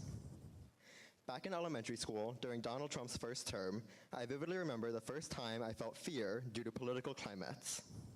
I sat on the bench at recess watching my Latina friends playing, wondering if they would be stolen from me and our homes. Years later, as I graduate high school, this fear persists. Only now it's more gut-wrenching. With the Trump administration stripping regulations on occurrence of ICE operations near schools, hospitals, and law offices, people of color do not feel safe participating in daily life. I had to question if I would see all my peers at graduation, or if they would be kidnapped by ICE before then. Furthermore, during the graduation ceremony, me and my classmates anxiously watched the doors to see if ICE agents would be raiding our ceremony. My father, who teaches the 7th grade in Queens, had nearly 15 students stop showing up to school, with parents excusing their absences out of fear of ICE raids. These fears are only exacerbated when we see unidentified, masked agents in unmarked vehicles appearing in our neighborhoods, kidnapping locals, detaining bagel shop owners with no criminal records, and practicing with firearms on Islip shooting ranges. Might I add, it is alarming when agents whose job is to detain immigrants are seen practicing how to shoot, when they should be practicing de-escalation techniques. Racial profiling performed by ICE agents aren't rumors. The New York Civil Liberties Union has accused ICE agents of targeting people based on their ethnic appearances. Even in my personal life, I have experienced more racism. My father, a black man, has noticed more police activity around him, targeting him and his black friends more than he has since the 90s. My grandmother, who struggles to put food on the table week to week, notices that money is being sent to ICE rather than people like her. As a communist, I cannot help but abhor the US policies regarding immigration, detaining people who want to defend a democracy and a beneficial government. Money should be given to citizens, housing should be given to citizens, not ICE agents. The American government does not support its average citizen, but it supports aristocrats, ICE agents, terrorists, and the US version of the Schutzstaffel. Thank you.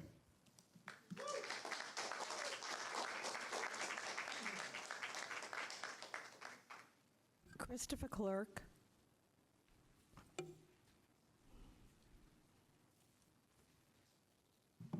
Hi. Just by the way, it's Clark, but no worries. No amount of ICE blood money justifies a contract, but $12,000 a year is pitiful. I will not rehash what my friends and neighbors have already said. Cancel the contract, stop letting ICE on town property, like fire departments and parking lots, and stop using town money for Avello Abduction Airlines, or we will be here again next month. Thank you. Thank you. That's all the cards that I have. Motion to close the public portion, please. Motion. Motion by Councilman McElway. I'll second that. All those in favor, opposed. The public portion is closed. We will go to the agenda. First item on the agenda is the meeting of the Town of Islip Industrial Development Agency. We have a motion to convene. Motion. I will second that.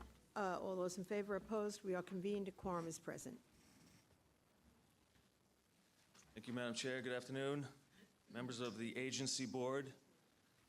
My name is John Walzer. I'm the executive director, 40 Nassau Avenue, Islip, New York. I have several items for your consideration today. The first item for your consideration is to approve the minutes from our last agency board meeting on July 15th, 2025. Do I have a motion to approve the minutes? Motion by Councilman O'Connor, second by Councilman Wardrone. All in favor, opposed? They are approved. Thank you. The next item for your consideration is an inducement resolution between the agency and FW Webb Company located at 31 Windsor Place in Central Islip. FW Webb is a wholesale distributor of plumbing, heating, and HVAC supplies. This project represents an expansion of the company's Long Island operations. The purchase of this 142,000 square foot building in Central Islip represents a $35 million capital investment and promises to bring 40 new jobs to the area. Any questions? Motion by Councilman Guadrone, second by Councilman O'Connor. All those in favor? Opposed? Approved. Thank you. The next item I have for your consideration is an authorizing resolution between the agency and Fifth XNY LLC, located at 1612 Fifth Avenue in Bayshore. As discussed at last month's meeting, this project involves the construction of a 241,000 square foot industrial building on 21 acres of land, which was previously a sand and gravel yard. It represents a $97 million capital investment and promises to bring 115 new jobs to the area. Any questions? Motion by Councilman Guadrone, second by Councilman McElway. All those in favor? Opposed? Approved. One opposed. We have 4 in favor, 1 opposed. Motion passes. Thank you. That's all the business I have today. Okay, motion by Councilman O'Connor to adjourn, second by Councilman Lorenzo. All those in favor, opposed, we stand adjourned. We'll move now to Resolution Number 2, Town Board Approval to consent to an assignment between Jody Enterprises, Inc. and Gatless Enterprises, Inc. of certain contract bid areas under the 22-26 solid waste collection contract. Any questions? Motion? Motion by Councilman Lorenzo, second by Councilman Guadrone. All those in favor, opposed, approved. Item 3 are the cleanup resolutions. Jeff, come forward.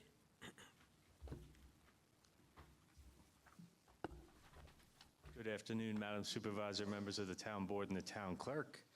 Jeffrey Panache, Assistant Town Attorney, 655 Main Street, Islip, New York. I do have 11 properties on for your consideration here today. Number 1 has been withdrawn as it is now in compliance. Excuse me. Number 2, to clean up the premises located at 34 Girard Avenue in Bayshore. On this vacant property, there now exists overgrown vegetation and litter and debris, including a discarded blue plastic tarp and rusted wheelbarrow filled with water, which constitutes a nuisance and creates a fire safety and health hazard. Notice of this hearing was provided to all known persons with a property interest in this premises. Any questions? Motion. Motion by Councilman McElway, second by Councilman Guadrone. All those in favor, opposed, approved. Number 3, to board up and clean up the premises located at 39 Violet Street in Central Islip. On this vacant and unsecured property, there now exists an open excavation in the form of cement foundation with a depth exceeding 3 feet that has no protective barrier or cover, creating a hazardous condition, as well as the presence of overgrown vegetation and litter and debris, including a blue-colored shopping cart, which constitutes a nuisance and creates a fire safety and health hazard. Notice of this hearing was provided to all known persons with a property interest in this premises. Any questions? Motion by Councilman O'Connor, second by Councilman Guadrone. All those in favor, opposed, approved. Number 4, to clean up the premises located at 74 Redmond Avenue in Bayshore. On this vacant property, there now exists overgrown vegetation and litter and debris, including various items of rubbish present in what appears to be an empty jacuzzi tub, as well as discarded pieces of wood, which constitute a nuisance and create a fire safety and health hazard. Notice of this hearing was provided to all known persons with a property interest in this premises. Any questions? Motion. Motion by Councilman McElway, second by Councilman Lorenzo. All those in favor, opposed, approved. Next. Number 5 has been withdrawn as it is now in compliance. Number 6, to board up and clean up the premises located at 100 Awixa Avenue in Bayshore.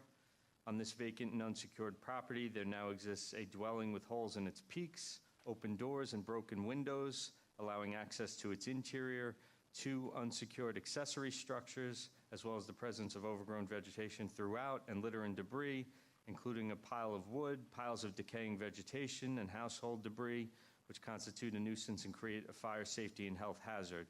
Notice of this hearing was provided to all known persons with a property interest in this premises. Any questions? Motion. Motion by Councilman McElway, second by Councilman Lorenzo. All those in favor, opposed, approved. Number 7 has been withdrawn as it is now in compliance. Number 8 has also been withdrawn as it is now in compliance. Number 9, to clean up the premises located at 267 Manhasset Street in Islip. On this vacant property, there now exists overgrown vegetation as well as litter and debris, including discarded paneling, metal rods, buckets, decaying wood fencing, and an unregistered red-colored 2000 Mercury sedan, which constitute a nuisance and create a fire safety and health hazard.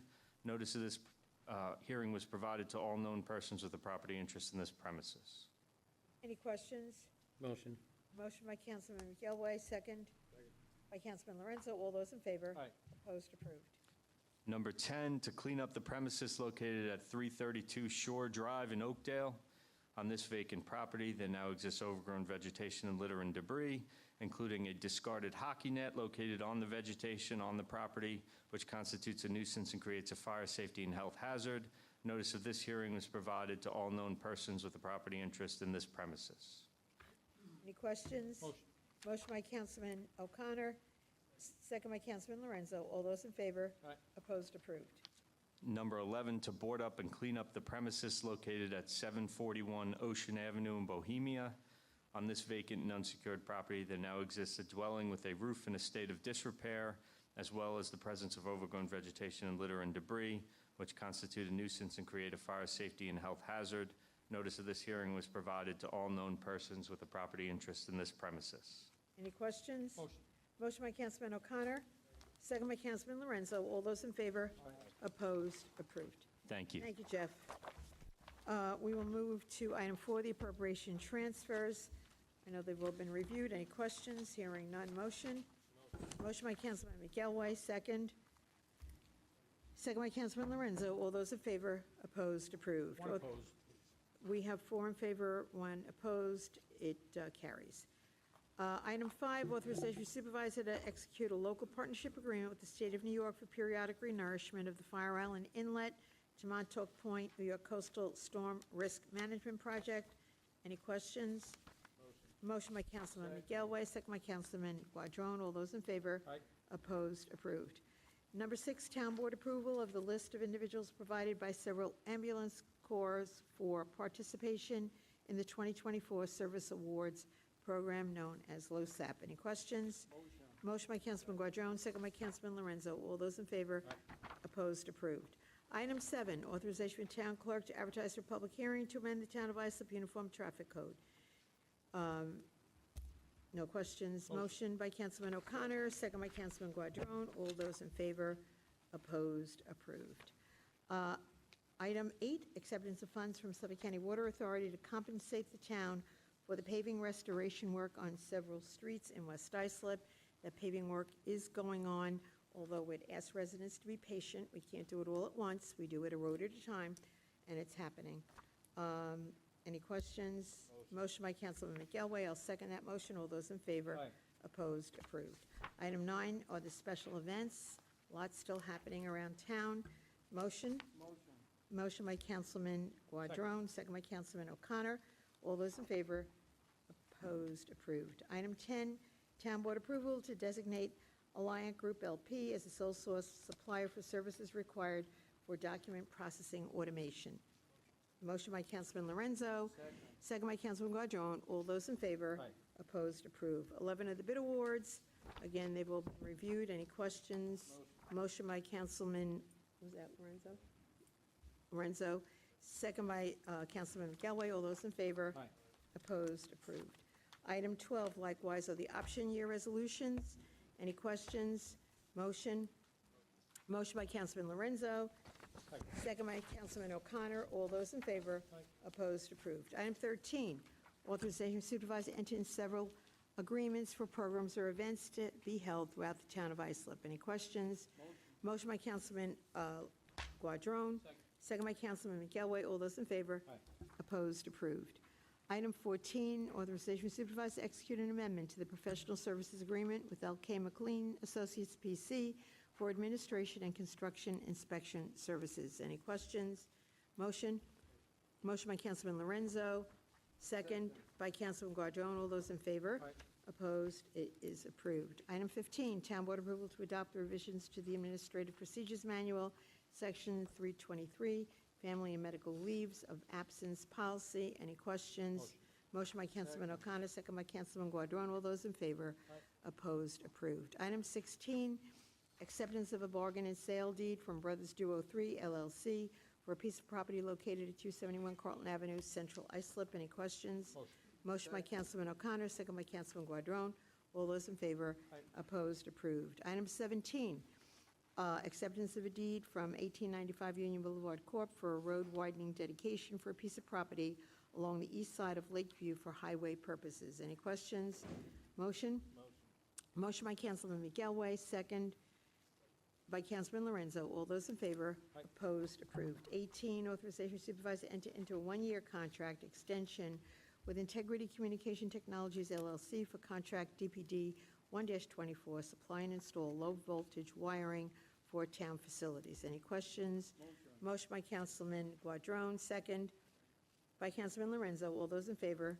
Opposed? Approved. Item 19, authorization supervisor to execute a contract with JM Nassau Suffolk Landscape Company, Inc. for contract number DPD 2-25 recharge basin plantings in Bayshore. Any questions? Motion? Councilman McElway, second by Councilman Lorenzo. All those in favor?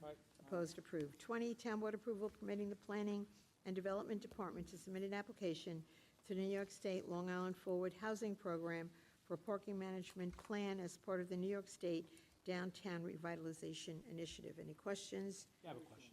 Yeah, I have a question. Go ahead, I'll yield to you, sir. Go ahead. No, I make the motion. Oh, I have a question. Will, I had asked you Well, some let's questions. make a motion Oh, to sure, get it sure, yeah, and then live. I'll ask my Motion, question after a and I will second the motion, and on the motion, we have a question. Councilman. Well, I just asked you for some further information during my briefing on Friday. Have you been able to get that from the planning department? Okay, you'll forward that to me? Thank you. Okay, on the motion then, we have a motion and a second. All those in favor? Opposed? Approved. 21, authorization town clerk to advertise for public hearing to amend Islip Town Code, Section 68-457, moratorium for the development of battery energy storage system. I'll make that motion. Do I have a second? Second by Councilman Lorenzo. All those in favor? Opposed? Approved. Item 22, authorization of town clerk to advertise for public hearing to consider entering into a cable franchise renewal agreement with Verizon New York to provide cable services to town residents. Any questions? Motion? Motion by Councilman Lorenzo, second by Councilman McElway. All those in favor? Opposed? Approved. Item 23, authorization for town clerk to advertise for public hearing to consider entering into a cable franchise renewal agreement with Altice USA, Inc. and Samsung Cablevision Corporation, LLC, for a period of 5 years. Motion by Councilman Guadrone, second by Councilman Lorenzo. All those in favor? Opposed? Approved. Item 24, authorization for supervisor to execute an agreement with the Federal Aviation Administration for a transfer of entitlement funds pertaining to the Bayport Aerodrome. Any questions? Motion by Councilman Lorenzo, second by Councilman McElway. All those in favor? Opposed? Approved. Item 25, authorization for supervisor to execute the fifth option year to the contract with Signature Technologies, Inc., DPA ComNet Software, the sole supplier in connection with MUFIDS and digital paging systems at Long Island MacArthur Airport. Any questions? Motion by Councilman Guadrone, second by Councilman Lorenzo. All those in favor? Opposed? Approved. Item 26, authorization supervisor to execute an agreement with EnviroTrack for reconstruction of the glycol system at Long Island MacArthur Airport. Any questions? Motion? Councilman Lorenzo, second by Councilman McElway. All those in favor? Opposed? Approved. 27, authorization supervisor to execute an operating agreement with Lyft, Inc. to provide ground transportation services at Long Island MacArthur Airport. Any questions? Motion? Motion by Councilman Lorenzo, second by Councilman Guadrone. All those in favor? Opposed? Approved. Item 28, authorization supervisor to execute an operating agreement with Razor New York DBA Uber to provide ground transportation services at Long Island MacArthur Airport. Questions? Motion by Councilman Guadrone, second by Councilman Lorenzo. All those in favor? Opposed? Approved. 29, authorization supervisor to enter into a contract with Louis Barbado Landscaping, Inc. for 25 to 27 townwide street trees, contract number DPD 1-25.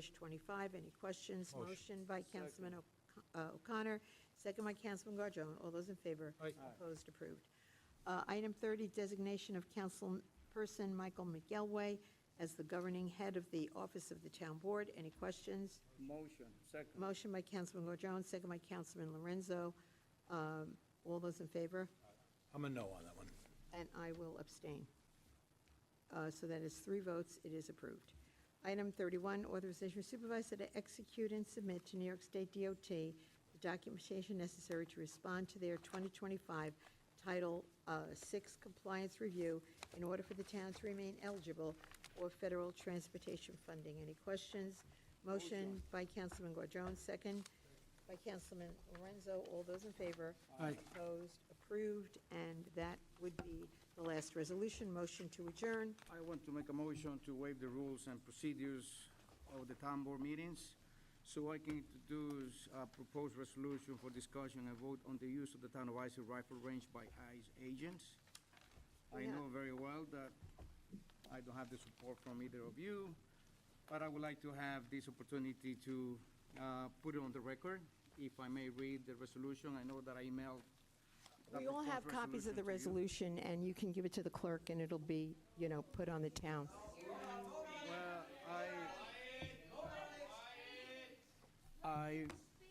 I respectfully request that I give it the time just to read it. It will Yes, not go take- ahead, Councilman. Go ahead and read the resolution that we've all received and is part of the public record already. Thank Please you do very read the much. resolution quickly. Whereas since at least 2008, the United States Department of Homeland Security, DHS, through its Immigration and Customs Enforcement ICE division, has utilized the total rifle, pistol, and archery range, the rifle range for long firearms qualification training for its officers. And whereas DHS is currently permitted to utilize the rifle range for long firearms qualification training through June 30th of 2026, and whereas community groups have witnessed and argued that the deliberate campaign of intimidation and terrorization by ICE officers is occurring within the town of Islip, the town, resulting in fear, trauma, and destabilization of immigrant families and local businesses across the town. And whereas in the interest of safeguarding the mental integrity and well-being of the constituents of the town board wishes to suspend the access to the rifle range for ICE officers until such time as the town board determines that community concerns with respect to the conduct of ICE officers have been adequately addressed. Therefore, a motion of Councilman Blank, seconded by Councilman Blank, be it resolved that the town board hereby suspends access to the rifle range for ICE officers until such time as the town board determines that community concerns with respect to the conduct of ICE officers have been adequately addressed. Thank you. We have a motion to suspend the rules for that resolution. Is there a second? Hearing none, the motion fails. Motion to adjourn.